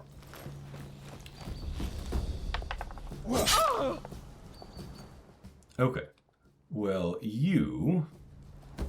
That one's injured. You might have some chance to finish it if we get a lucky hit, smite type thing. We'll go for it. Well struck. Yeah. So that was our bonus action attack. Now we do our inventory action swap to this. If this hits, it will kill. Even... No, if it min-rolls, it'll leave at 1 HP. Okay. It's almost guaranteed to kill if it hits. Okay. So we save our smite slot. Let's see. How can we make you be sleepable? Maybe if we walk like this, that will work. You fall asleep, they won't wake each other up. And in Baldur's Gate, sleep lasts 2 turns. Here it lasts 10 turns, same as in 5e, which is an eternity in D&D combat time. So, should be good to go on that count. Let's see. I think we want to go for... do we go for the inflict wounds again? The big gun that we don't necessarily need to land, but if it works, it's great. Or do we go for the magic missile to set up the person to be almost guaranteed sleepable? I think that is now probably the smarter move, now that we're not setting up a highwayman to be targeted. And, let's see. Yeah, we'll send the last poke at that one. Because we shouldn't need that much to make that guy sleepable. Okay. So now if you cast a sleep on him, that should be almost guaranteed to work.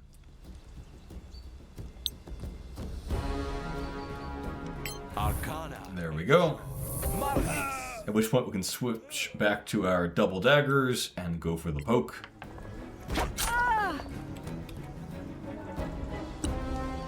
And I don't think there's a plausible targeting... Well, maybe there is, given you have more hit points than that bandit. Where we can get a sleep on you. You also have more, so yes, if we cast a sleep over there, it should target that bandit rather than us. So, I think that'll work. Nice. Now they're all asleep. Now we can just execute them in the proper order, basically.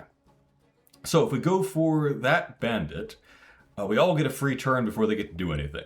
So we'll do that. This first hit's an auto crit. We'll pass on that. Swap.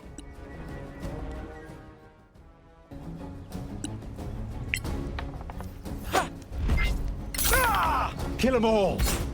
We did. Okay. Alright. Played tactically there. Had okay luck as well, so it wasn't the kind of near catastrophe that it can be. Luck of treasure, which is random, is quite variable in this game. That is normally a decent spell at the tabletop. I don't love it in this game, but it sells for pretty good money, so we're happy to have it for that reason at the very least. It's interesting. I think we'll pick all this stuff up and carry it to Caer Lem and drop it there, so all our loot will be grabbed in one bunch by the scavengers, which will be a little more convenient later on. Well, that reminds me. We should make sure everyone has at least one healing potion. Radigul does not have one, so we're going to split this one up and give it to Radigul. So now, no matter who's downed, any party member can pick them up. Paladin doesn't need one because he has Lay on Hands, which is a pretty efficient way to get someone back up if you need to. Alright. So, everyone ought to have a crossbow now. And we'll give you that one. Give you some bolts.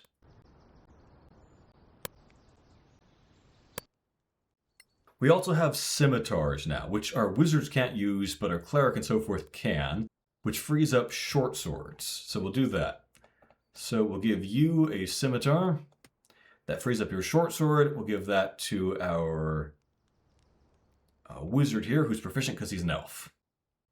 Likewise, you have a short sword. We'll give that to our other wizard. There we are. All right, that will do for the time being.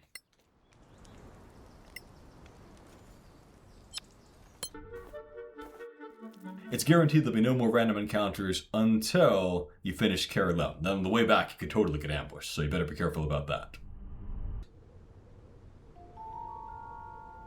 So that's Caer Lem. We're almost there. It's just up the hill. Eyes up and hands on hilts, people. These are the marches. Okay, we can now drop a bunch of stuff. I guess you might as well equip the leather armor for +1 AC, and then you can drop your adventuring wizard's clothing. He's mostly overburdened by just having this heavy armor. We better wear that till we have something slightly better for him, like, a medium armor, but it is slowing him down a fair amount right now. So, just about time for a first real encounter here.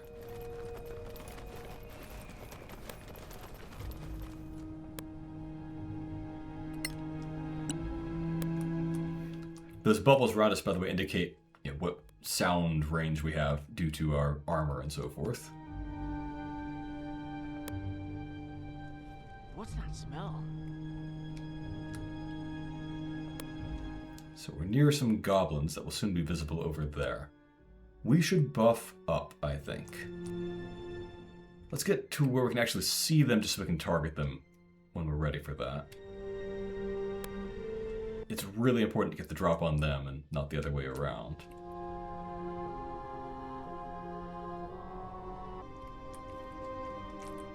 There they are. And they're going to start moving, so we're going to back up.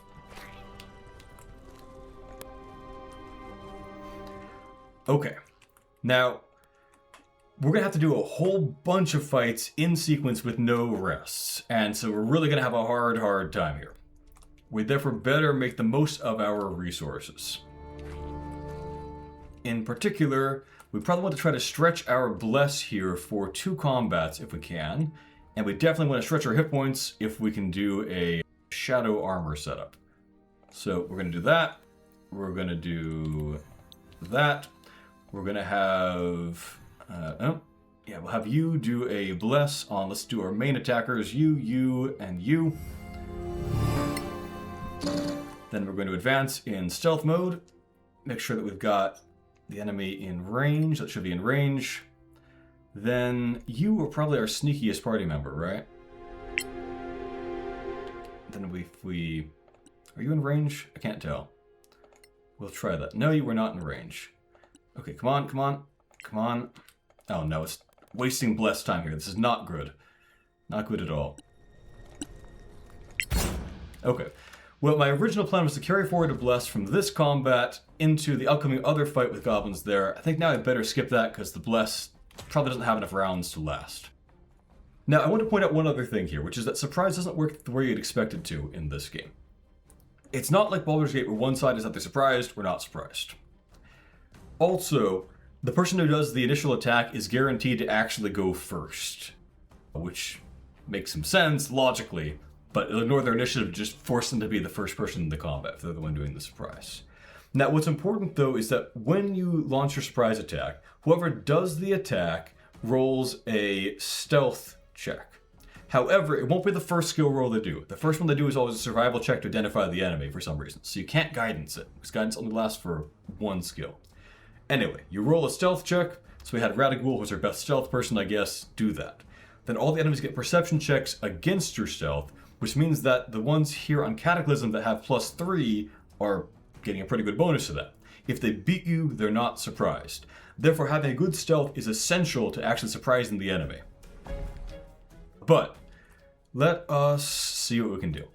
They don't get to act in this first turn because they're all actually surprised. So we can advance a bit, just staying out of their red zone, and think about what to do from there, I guess. Now, you can actually stay concealed, conceivably, depending on how things go. When I aim at that guy, you can see that it sort of traces a line to him and back from him. That means I can attack him, but he can see back to me. If you ever get one that has a red line back to you, that means they can't see you, so they're guaranteed to not spot you after you do the attack, which is handy when you can make that work. I think it makes sense to focus down the goblin skirmishers, and we're hoping not to need to do many sleeps here. So yeah, we'll go for that attack. Got a good hit, but did not kill him. We failed stealth, so we get taunted by our party member there. That means we are visible, so we want to make ourselves not the obvious target to them, so we'll move on back there, I guess.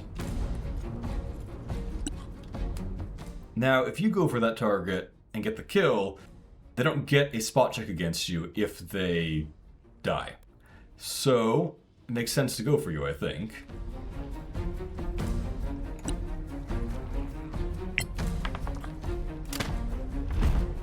And we love that advantage here in the early game. So that's one reason that stealth is super valuable to try to maintain.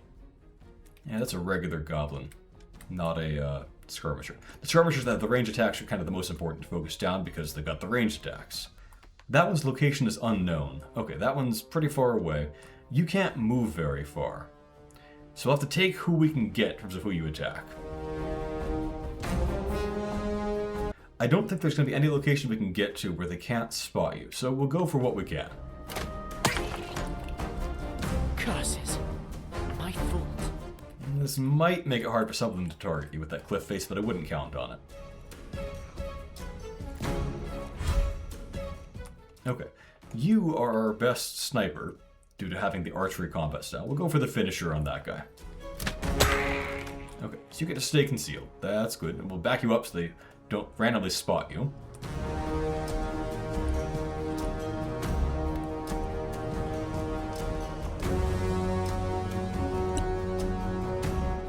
Alright. Do I want to hide and set up for advantage on a future turn, or do I want to just shoot now? Looks like I have no targets.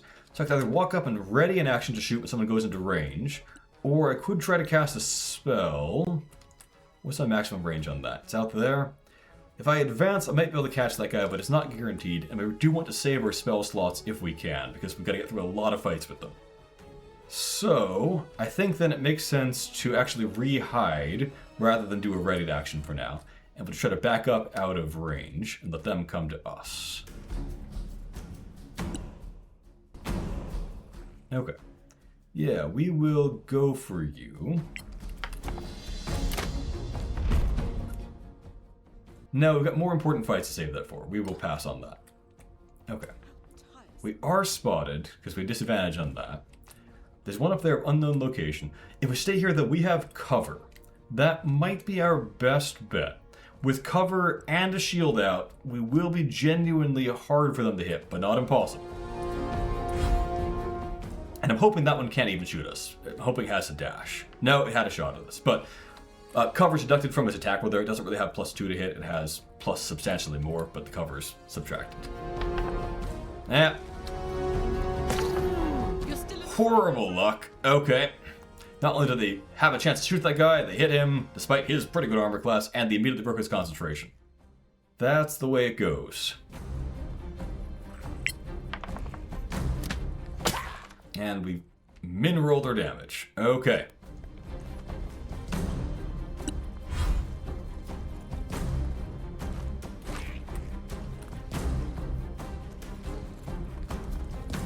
That will really hurt our accuracy from here on out. We might be forced to do our sleep to just compensate for that. You are almost guaranteed to hit your target, I think. Which should probably be the skirmisher. We just need to get it in range, right? You can finish off the 2 HP guy, but I don't think that's a smart use of our most accurate attacker. They should probably go for someone who has more than 2 hit points. Min damage again. And we failed their stealth too. Okay. We're backing up, making them come to us. We did hide you last time, so you are going to have an easier time hitting than before. We could have you finish that one with a magic missile. We could have you do a sleep and probably take out, almost certainly take out both of those guys. That would be a pretty good use of sleep if we did that. Is that worth one of our spell slots? We do have one extra one because we can short rest for 1 back due to being a wizard. Yeah, I think we go for it. 17, that's a terrible roll, but it's good enough. Okay, 2 of them asleep. We weren't spotted, so we back on up. Okay, we've got a goblin there coming at us, but I'm pretty sure he's melee only, so we'll just shoot him and back up. Pass on that. Wow, so many min rolls.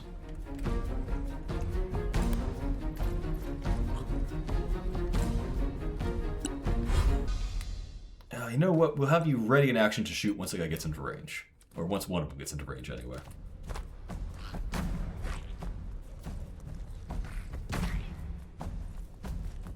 There we go.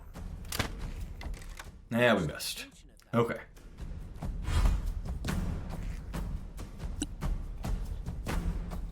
Go for the one that's closest to us and back up.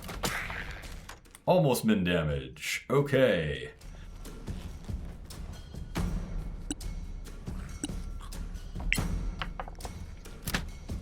Damn. Our luck is not great. Paladin can't really get out of here due to him having awful speed.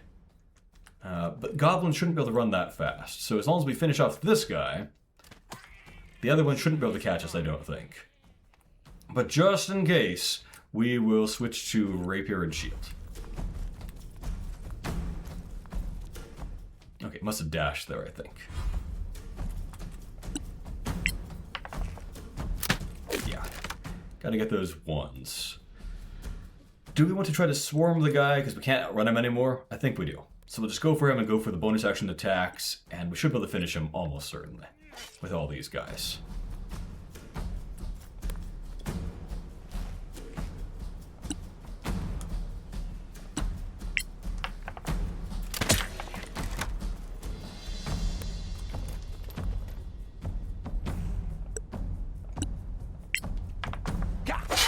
You didn't get me. Okay. Now we'll just dash on over before they wake up and finish off those guys. Plenty of time for that.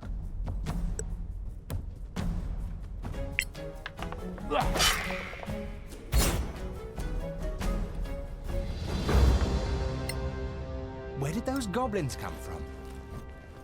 Some hole in the mountain, I guess.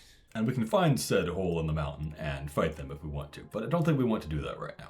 We do want torches right now. Those will be handy against the Sorax momentarily. We can leave that in the ground. We'll take a short bow. They're not good, but if we run out of crossbow bolts, we might need to have someone use our arrow supply that we bought instead.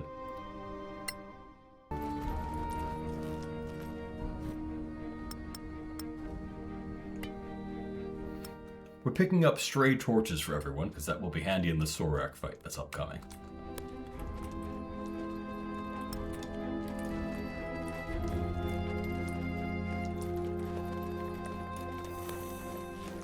So if we went off there where we spot the tracks, we can find a goblin cave, but if I was carrying forward Bless, I would do that now, but I'm not, so we will just move along, I think.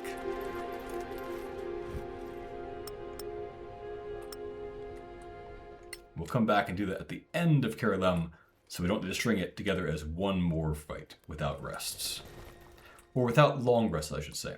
We can totally do a short rest now, and in fact, I'm going to go ahead and do one of those. Unlike Baldur's Gate, you can take all the short rests you want, but what's limited is that, like in 5e, you have a limited number of hit dice that you can recover. So we'll go ahead and do that short rest. We'll spend one of the Paladin's hit dice trying to get back his hit points. We rolled slightly above average there, so he's almost full. That'll probably have to do. Do Arcane Recovery. You've only got one spell slot you can recover. You're missing one, so we'll do that. And so there, we're good to go. We want to do one more after having Radagul spend a spell, and probably people will take damage in upcoming fights and we'll recover those at that time. But eventually, if you have no hit dice left, you can't recover any hit points even when you short rest. So that's the limiting factor. I have a bad feeling about this. Where's the garrison? Dead or run away? Look, that tower. That's insane. Amazing. Classic Termarian architecture. I read about that, you know. It just ended up here after the Cataclysm. Incredible. Anyway, we have a mission. Let's check the fortifications. Okay. Well, there is a chest over there. Don't forget that.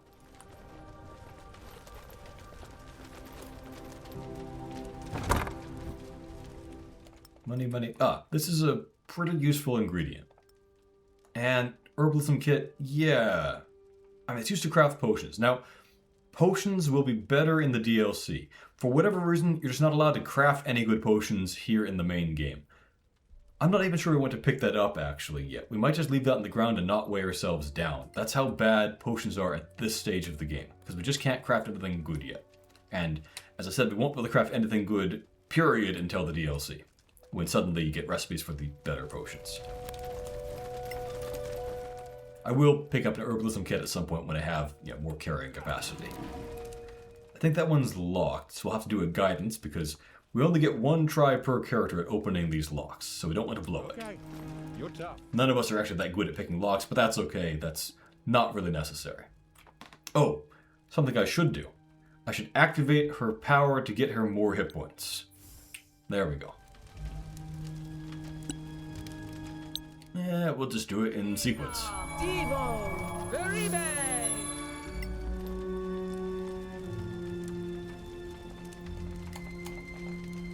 Are you gonna click it, or it seems to be like stuck and not doing anything? There we go. Weird. Okay. Well, the amethyst is used to craft things at surprisingly low value. I will take the Storm Heather, tempting though it is to just drop it for the value. Arrows I will take because we could run out of ammo here.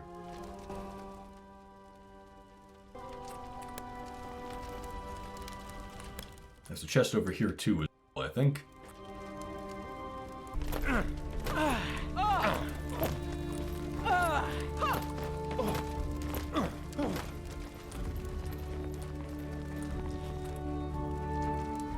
I guess we'll do a similar setup. You can cast a guidance and cast iron. We'll go up and try to open it. And if he fails, the next person will try it, and the next person, and the next person, and so on. Money, we'll take that. That will allow it to be sold. Okay.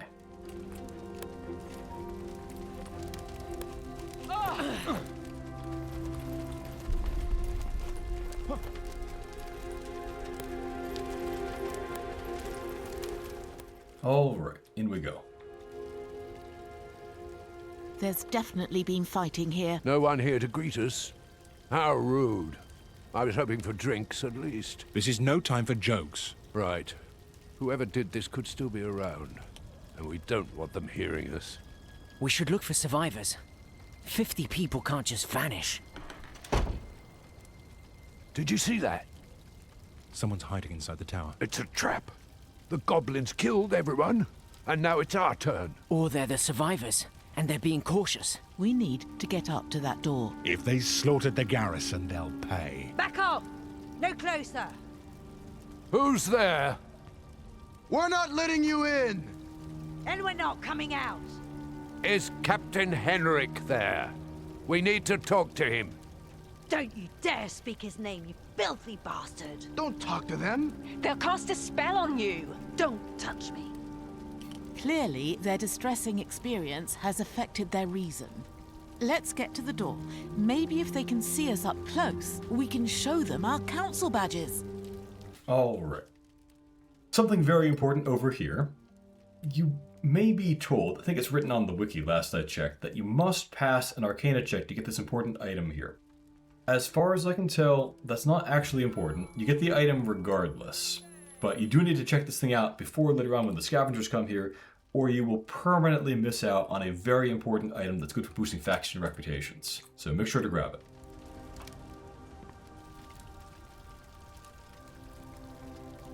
What is this thing? I think it was a minor gate. We did it. Don't think that matters, as I said. At its height, the Manakalan Empire had countless gates like this to magically travel throughout the Empire. I don't suppose it still works. Some say there are still functioning gates. And this plaque. Any value? Maybe. The Tower of Knowledge? Why not? Indeed, you can give it to the Tower of Knowledge or several other factions. So, Imperial Gate Plaque, very important for that purpose. Alright, now there's a fight coming up that'll be an ambush attack against us by some fiery, flying snake critters. So, we should set up for that. I don't think we want to use a bless for this one. And maybe we do. Maybe we want to use a bless for this one. We'll disarm that trap, and then we'll get set up. So everyone go into stealth mode. Let's see. We had a paladin spend one of his bless slots, so he's only got the one left. The cleric still has her 3, but unlike a wizard, she can't recover any. I think we can afford a bless here. Okay, we will do that. So cast spell, shadow armor. Cast spell, shadow armor. We'll have you cast your bless on important attacker, important attacker, important attacker. We will go into cautious mode. Have you go over there and wallop that thing, and then we'll be ready with you to do a snipe attack as he walks forward, and that spawns the enemies. Right, attack. They'll pop up any second now. There they are. Did we get them? Or was I a little too slow? We did not get them in time, so we did not get to surprise them. Well, that's not a good start. Okay.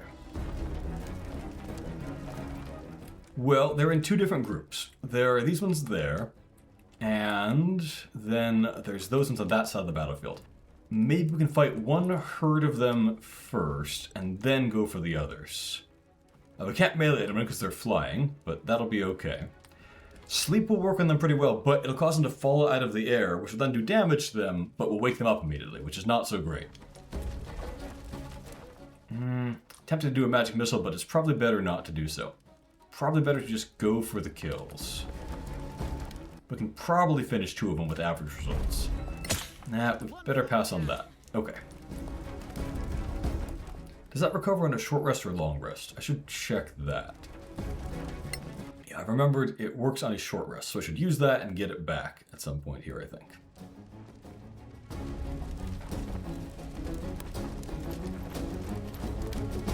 Just move over there to where the guys flying in from that side can't get to her. You, however, will have a hard time running away. So we'll have you go for that shot. Hopefully get the finisher. Got the finisher. That's good. We'll run you over that way, and you can get out your shield, so at least you can't be swarmed too hard if they can get all over you. These things will fly fast, I could finish it almost guaranteed with a magic missile.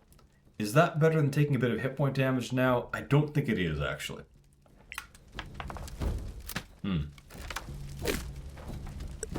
Switch to that, so if it does come down to melee us, we can, you know, stab it and then switch to a ranged weapon or something like that, depending. Okay, here it comes. Going for a person who has temporary hit points, that's okay. He dodged anyway, that's fine. It stays up in the air, though. Alright, that one had to dash. You've been detected.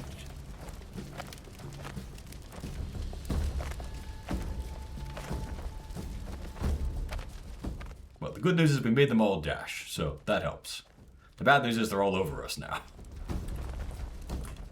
We could sleep them, but as I said, they'll fall and wake up immediately, so that's no good, really.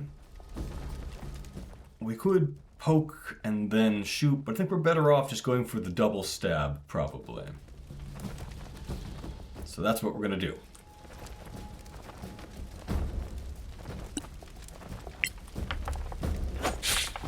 Well done. Okay, if we're lucky, this will get the finisher. If not, you know, we'll see what we've got. No. Okay.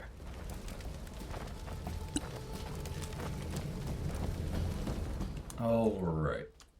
You could do a magic missile. You could finish one guaranteed like that, but it's probably smarter to go for softening up, let's say that one. We will use that strike, because we can recover that in a short rest. Okay, it's another one down. You stand there. You've got to switch back to ranged weapons. Can you get the finisher on that one? No, you must go for that one. Very well.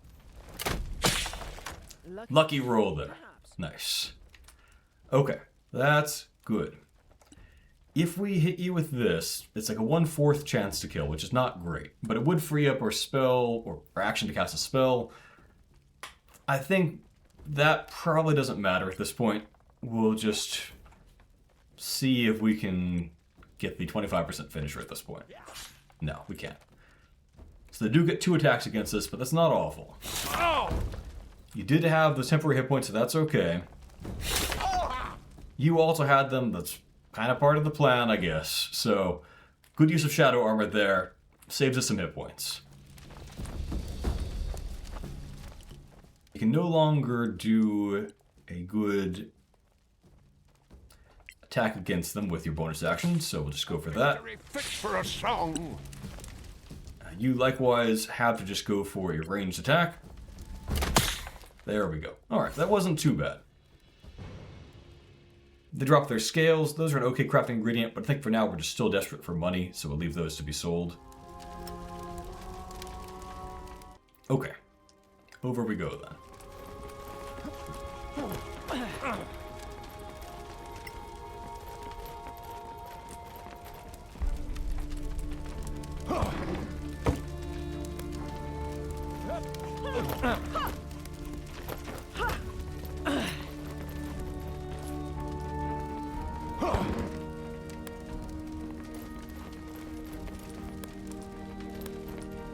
There's a trap.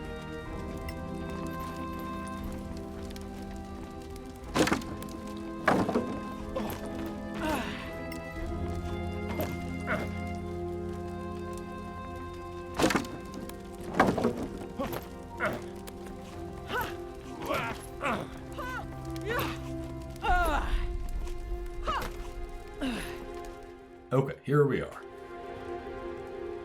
They're here. You damn Sorax. Sorax? Did they say Sorax? Oh, they spotted it. We're shapeshifters from another world. Guess we'll have to all go home now. You bastards took the captain, but you won't take us. Don't talk to them. So succeeding on insight tells us what the odds are for various options here. This is a case where it's kind of a fake choice. In fact, most dialogue choices in the game are fake choices, and no matter what you do, succeed or fail, you usually get the same outcomes. I know how you feel.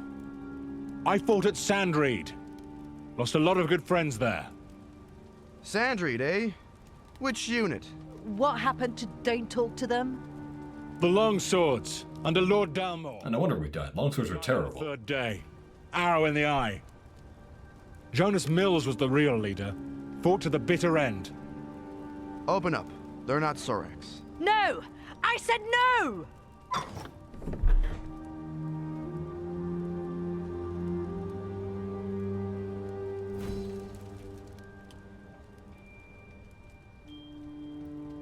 Thank you for letting us in. Don't thank me. So, you really believe you were attacked by Sorax? Man-sized lizards who speak? Oh, yeah. And aren't lizard folk troglodytes or... But we found no corpses. Dragonborn. We know. They took all the bodies. Ours and theirs. So no one can prove they exist. Kind of reminds me of the Wendell from the 13th Warrior. I think an underrated movie. No proof. That's kind of awkward. You won't laugh when they come back. We got here without trouble. Then they let you in.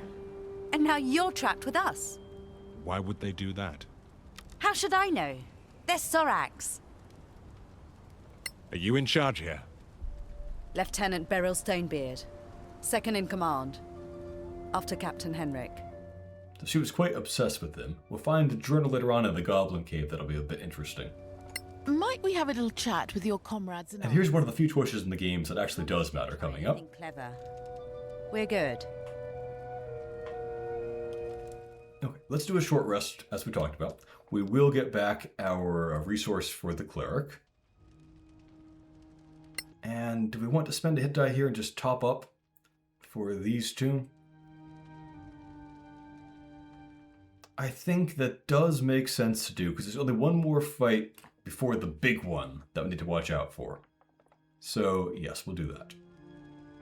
But not for you, because you might take actual damage here and not have another hit die to spend. So, yeah. Okay. Alright, there's some treasure around here, including better armaments, which are going to be quite welcome.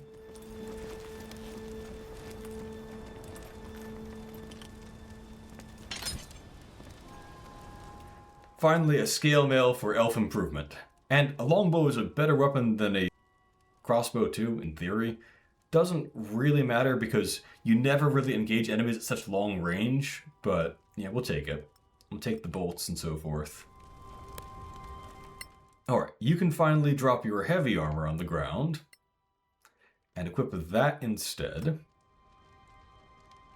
We have a problem that you're still over encumbered, but maybe we can now start to fix that.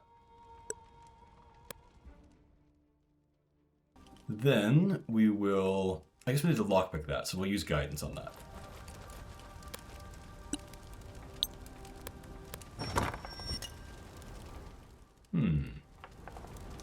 A scroll that only Radagul can use, and he'll have a terrible saving throw with it, so probably not worth it. A jump scroll... Probably can sell that too, because Radagul also has that spell. We must identify potions and things before we can use them, but that's just a ritual we can endlessly cast. So that should be fine.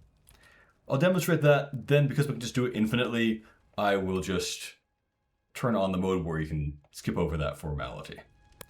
So let us do identify. It'll take us 10 minutes, but we have infinite time, so that's no problem. Potion of Giant Strength Hill.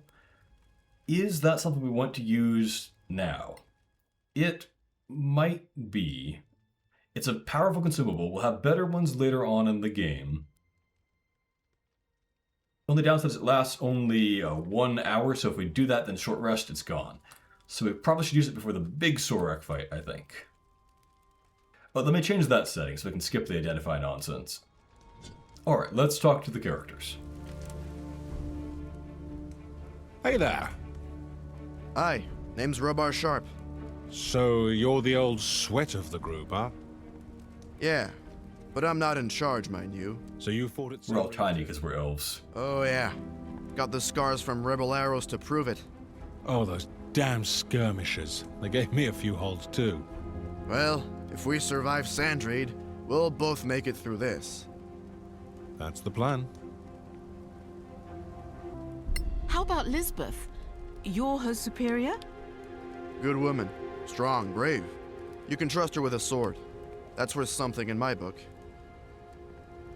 This Lieutenant Stonebeard, is she up to the job?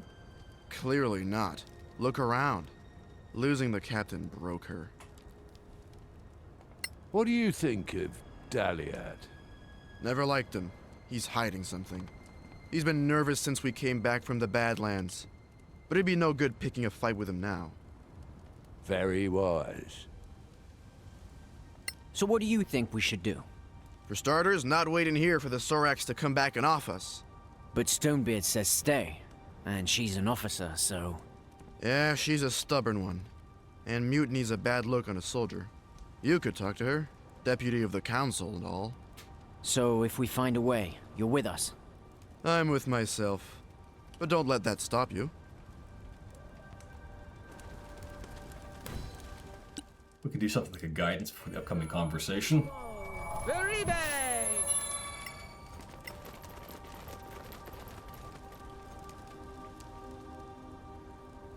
Now it's my turn, right? What do you mean? What is this? A murder investigation? You sound worried. Anything we should know? Get lost! You go to hell, you spineless moron. Friends, right? Bring it on! Yeah, she's not terribly helpful. Dahlia is hiding something. And, in fact, is hiding a very important item. It is non-negotiable that we get that item. We either talk him out of it or we kill him for it, but there's no way we can pass on that item. This is our chance to get it. Well, next conversation with him is our chance to get it. Seemed real, though. What do you think they wanted? To kill us all. You seem a very reluctant conversationalist. I'm having a pretty bad day, so if you'll excuse me, I'm gonna rest now. Is it me? Or didn't he like that last question?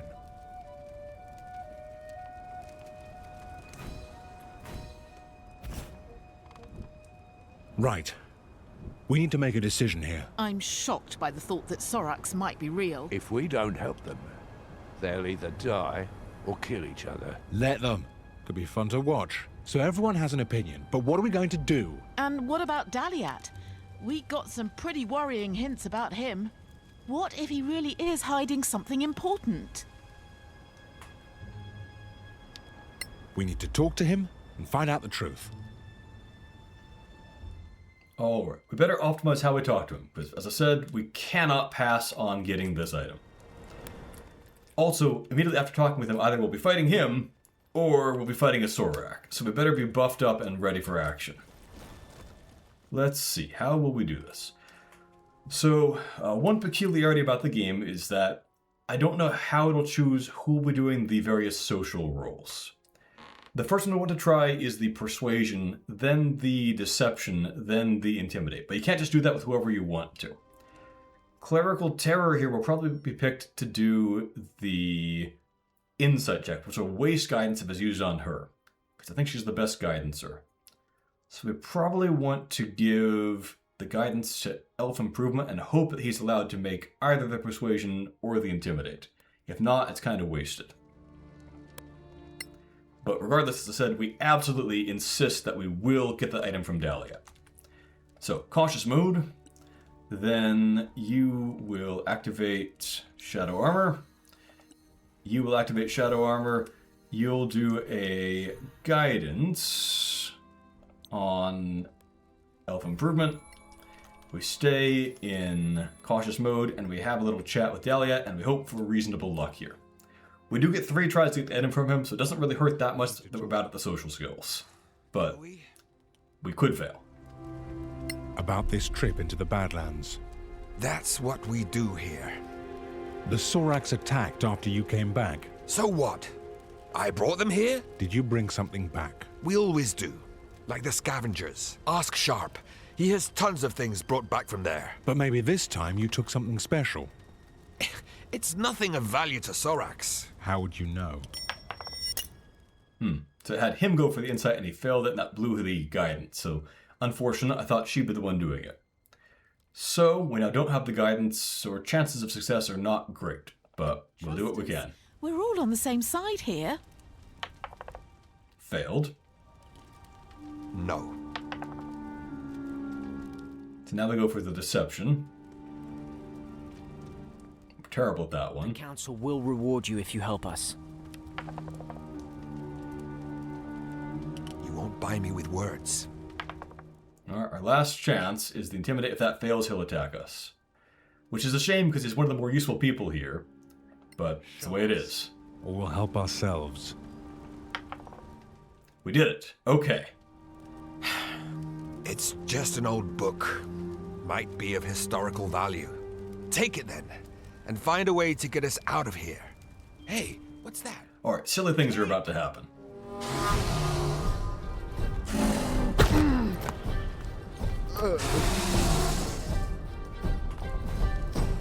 So the silly thing is, it didn't pull us into combat. And no one else will fight either. They'll just stand here and watch, basically. But we could now, since we are in cautious mode, surprise attack this guy. And it might work. It worked. So, goofy stuff if you just happen to be in cautious mode there. Everyone else will just kind of stand around and watch endlessly as the Sorak stares into space. Now, Soraks, as you can see, are pretty brawny. 50 hit points for an infiltrator shows that they're all pretty tough. They can do ranged attacks, they can move quite fast, and they can climb up walls. So there's really no hiding from this guy. We can maybe go up there, and there might be some angles they can't hit us from, but not really.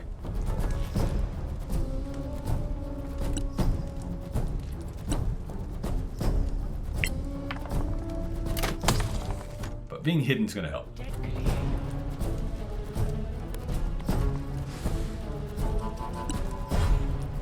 Alright, surprise wears off. Are there any possible angles from which you don't get to see back at us? I doubt it, but we should try it just in case. Yeah, that actually works. Okay, should have been doing that the whole time. So that red line, as I mentioned, means that he can't see us.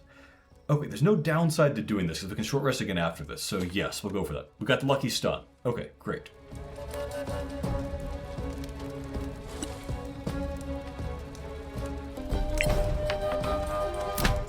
There we are. Okay. Robar, no! I'm sorry. This is all your fault! Soldiers die. You should know that. Moraike will take his soul to peace. Don't be fooled. The Soraks are responsible, and many others will fall if we don't report to the council. You people, just leave me alone! He came from here. Look. What's this? A secret passage? From Imperial times. That was just a scout. More will be coming. They're here. They're coming back. Outside! We need to go. Take your stuff. Into the secret passage before it's too late. Okay. So we abandoned Elizabeth out there, but somehow, inexplicably, she'll actually be fine, as it turns out.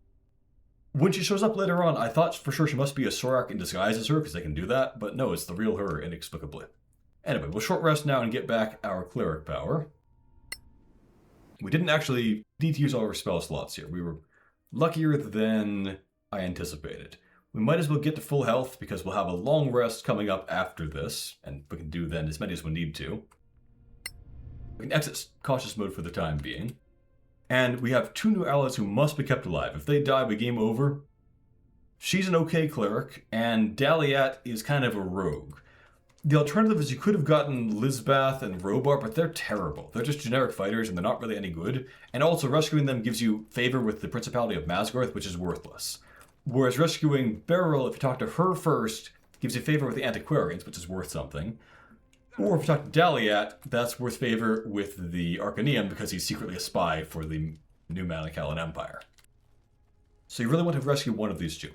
You can't get favor with both of them, but you can with one of them, whereas if you save Robar and Elizabeth, that's awful. Die yesterday. What's this outfit? Timarian. Who wants to open this? You never know. There might be a fortune in there.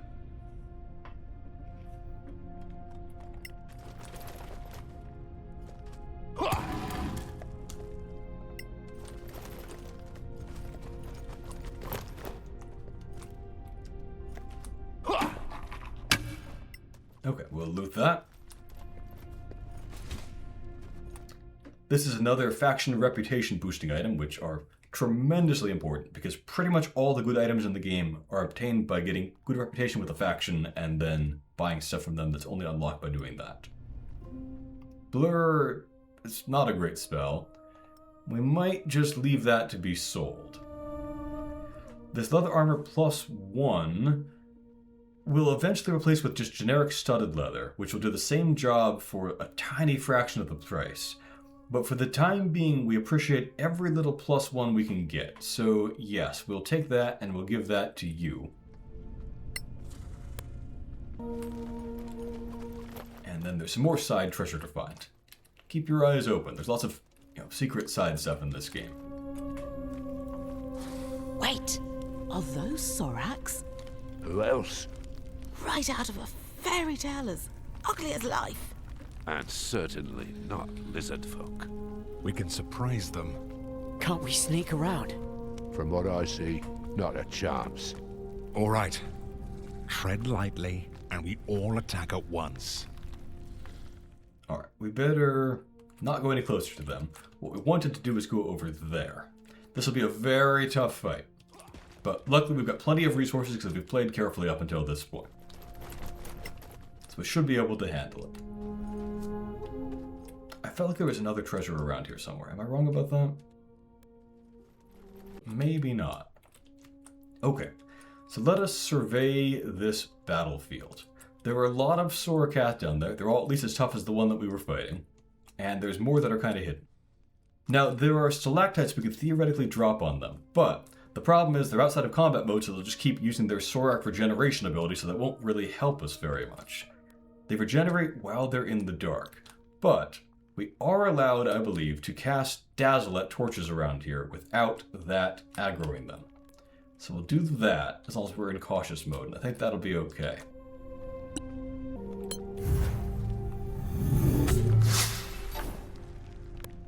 Casting a Dancing Lights would not be okay. That would aggro them. So, let us get properly set up for this. We're going to want to do, of course, our usual shadow armors. We'll want to set up Dancing Lights as well. So we'll cast that, we'll cast that. We will, same thing on you, same thing on you. You can do a bless on, let's say, the first 3 party members. You can do a bless on the latter 3 party members. Don't need a bless from you, so that's fine. Then we'll advance, and then we'll have Daliat be the one who runs in and shoots because he has the best stealth in the party. Uh-oh. Why won't it let me shoot? I better not waste too many turns of bless here. Come on.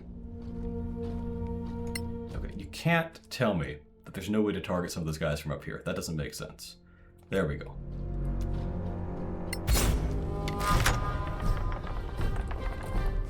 Unlike Baldur's Gate, you can't keep some people out of stealth and just get free hits. Alright, Daliat rolled terribly on his stealth, evidently. Oh, doubly terribly on it. So not only did he fail to surprise most of them, but... Oh no, they just rolled super well, that's the thing. Okay, very well. We had bad luck against them. He then also failed to stay hidden, and he's a rogue, so he sucks when he's not hidden. Well, that's alright. We'll make it work. So, a lot of these guys regenerate when they're in darkness. But we've set up lights in various places. We can drop more around ourselves. We will do that. We're going to drop a torch on the ground here. It will stay lit. If a Sorak comes over here, we will be able to see it. Then who can we target and from where? We can get that Saboteur. Saboteurs are a little fragiler than warriors, so it kind of makes sense to go for them. Usually. Would that actually fall and hit a guy? It might. Well, tell me where it'll hit. It will actually hit that guy, and now we're in combat. Now that's probably worth actually going for. We will do that, because it can't regenerate for free anyway. That was terrible damage, but at least it was guaranteed to do something. Okay, I think if we're behind this rock, they'll have a hard time spotting us, so, that's worth a little bit.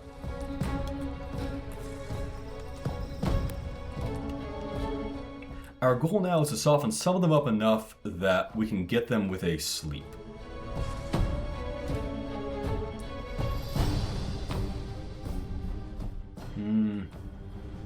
But it's not happening like that.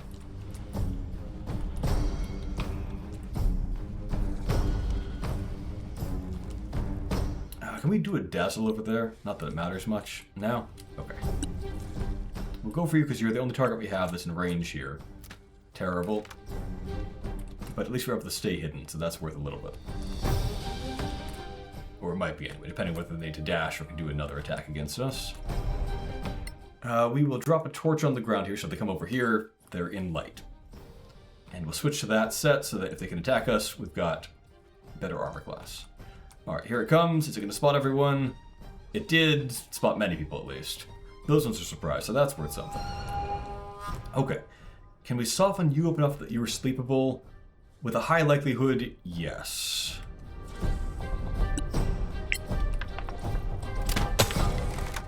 Not with that one hit, but we've got another one coming up. So, your spells. You've got Healing Word is worth something. You've got Guiding Bolt does decent range damage. Your crossbow you're terrible with, so I feel like this is the play. Wow! We got a critical. I appreciate that. Okay, here comes the warrior, the tough melee fighter guy. That means we don't have a good target for sleep anymore, but I mean, better this, so. Can you get to me already? Ooh, he can get to me already. That's bad. We can't do a sleep on anyone currently. So, I think we just go for the double melee. Do what we can. Which is not much. Are you in light? Yes, you are, but, you know, just in case, we'll drop another torch here. No, we can't. We already did our inventory action. Okay. This should be able to do a sneak attack, so we'll go for that. Again! Harder! And you're pretty fragile, so we'll keep you out of the way. You are still hidden. Bless wouldn't really help here. If we put you to sleep, you'll fall, and that'll break the sleep, so that's not really great. But we do want to try to keep getting our free hits with advantage, so, you know, we'll go for that. Looks like he can't see you, so that's good for just keeping the stealth. Okay. Yeah, we'll do our hits like that. Likewise, you still probably can't be seen if you get a similar angle, right? Yeah, he can't see you. He has 3/4 cover, though, so that's bad. Is there an angle where that's not true, but where they still can't see me? Yeah, that's much better, apparently. We'll do that. Maybe we'll go for the stun on him, if it hits. It did. Yes, we'll go for the stun. He saved. That's highly likely. You know, chance of making them fail their saving throws is quite low on Cataclysm. So we'll get over there. Alright. Those just make you vulnerable to damage. That's a big problem. So Cast Iron's in big trouble now if he fails that saving throw. Which he did. So he's vulnerable to the damage they'll do to him. So that's bad.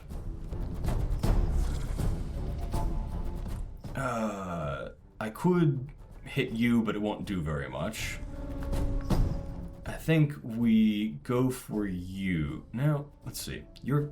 Nah, no. That one has cover. We go for you, because the getting is relatively good. That warrior over there hopefully can't get anyone currently. Alright, we will do a little stab. Okay, you're still hidden. If you Guiding Bolt... Not that. If you... Yeah, Guiding Bolt. Decent chance to hit. What if you upcast that Guiding Bolt? Because you do have a level 2 spell slot, right? Yeah, we'll do that. Should do pretty good damage if it hits. And then give someone else advantage on their attack. There we go. Try to be loud instead? Your armor class is okay. And they can't really swarm you currently. So yeah, we'll put you over thereabouts. Okay. Hopefully this one can't melee, but I'm not really counting on it. He couldn't. He had to dash. And And that one missed. I do have shields, so it had a decent likelihood to miss, but it was by no means guaranteed. Okay. We can put that one to sleep, almost certainly. There is one hazard, which is that if the guy who put them to sleep dies, which he could because he's surrounded by the enemy, then the sleep effect ends. So, gotta watch out for that. We'll scratch that guy, we'll switch, we will cast our sleep. You have less hit points than Radagul, so this is safe to do. Yeah, we'll go for that. We rolled slightly above average. All we needed was somewhat below average, so we're good. That guy is out of the fight. Okay, Daliat. I want you to find a position where they can't just have cover against you. 30 hit points versus 39 hit points. Theoretically, we'd rather target the 30 hit point guy. In reality, if we can sleep this one, he'll stay asleep, whereas if we sleep that one, he'll just fall and break it. So this one's kind of a better target for that reason. Well done. Yep, he's close to sleepable. So, let's see what you can do.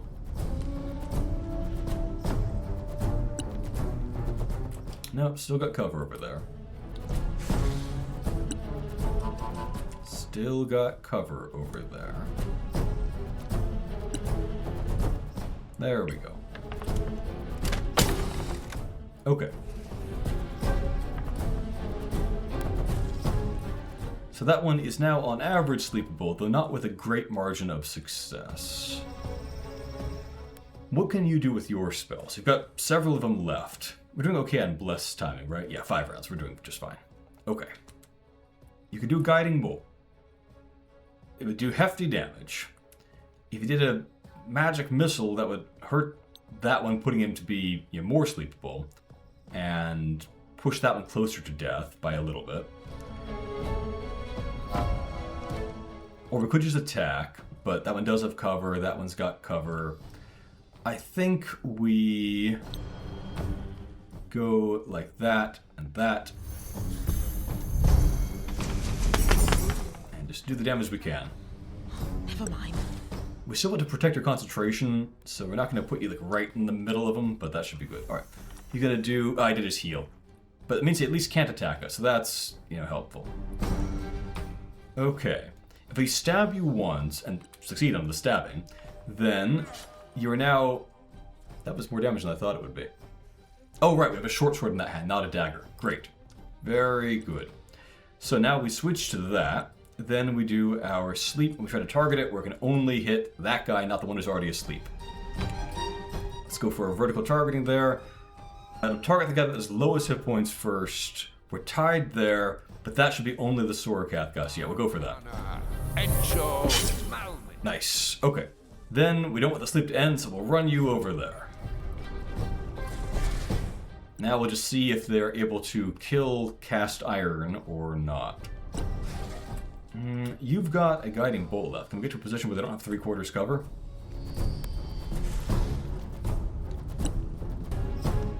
Okay, that now works. Great, we'll go for it. We got a good hit there. Okay, so if you don't kill the wizard immediately, we can finish him with a magic missile. That does threaten instant death. We better use a shield on that.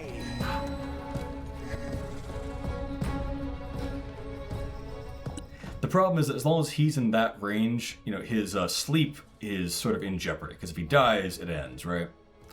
That lasts 2 more rounds. That'll work. Possibly.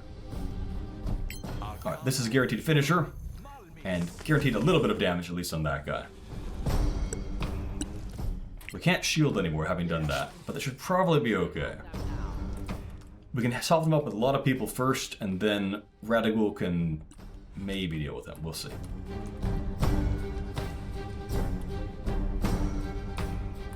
If you walk over there, you can do 2 attacks against him, one of them being a sneak attack. I think that's worth going for.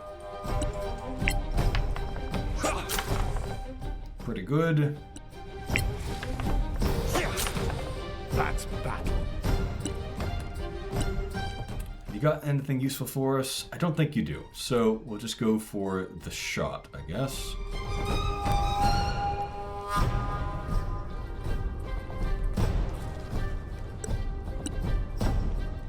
Yeah, he'll spot us. We definitely had our fun with stealth in this fight. We maintained it longer than expected. Spells, you're all out. Okay, spells well used, I would say. You are maintaining Bless. Is that more important than maintaining Sleep at this point? Arguable.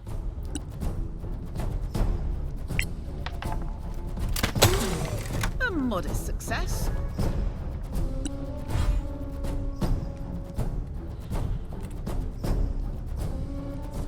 Okay. You could sleep the guy, he would then fall for minor damage, guaranteed, but I think we're better off just going for the shot.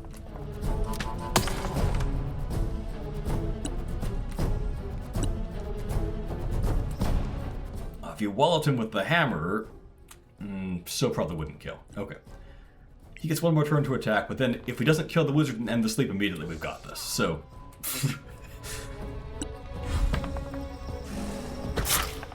okay. Yeah, that hurts. Ah, that's good for us. That'll probably result in his death. Maybe not, but he's now effectively dead, I think. Nice. Okay. So you, Mr. 12 HP, are our next victim.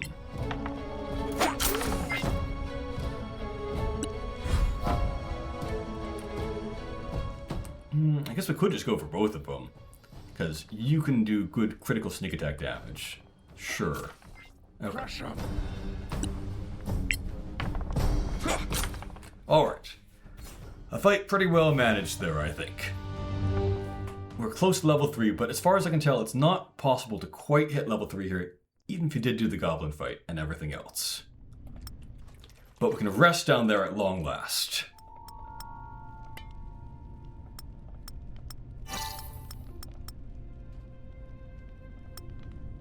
Guess we might as well pick up our torches and so forth again. We'll get those redistributed. We'll pick up the ration pouches and use those. And we'll have another, even bigger and more challenging Sorok fight in a cool environment next time.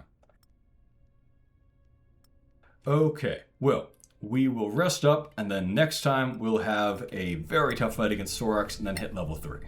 Thank you for watching, everyone, and a special thank you to my Patreon supporters. MasterKnightDH, Enlino, Truebsy, Oliver, Chronische, Jago, Keely, Qro'ei, Gregory, Broken Box, Jenna M, Just Becca, Newbienna, Nicolas, Schmuck, Kostya, Nesterovich, Fredrik, Bruun, Stefan, Robin, DanielSon, Andrew Curzon, Eddie, Ali Kosamoglu, Nick Myers, Imp Ninjas, Diabetic Cat, Casper Bostrup, Marvin Fang, Max, Afro Samurai, Rodrigo Lopez Dato, Step Back Too Deadly, Silent, Bic Mars, Brad, IJ23, The Coding Owl, Eldritch, Twiggy, Zadira, Joe, Mike, Cosima, Mintberry Crunch, Eric Vedler, Andrew Wilhelm, Maya Atkinson, and John DeVessa.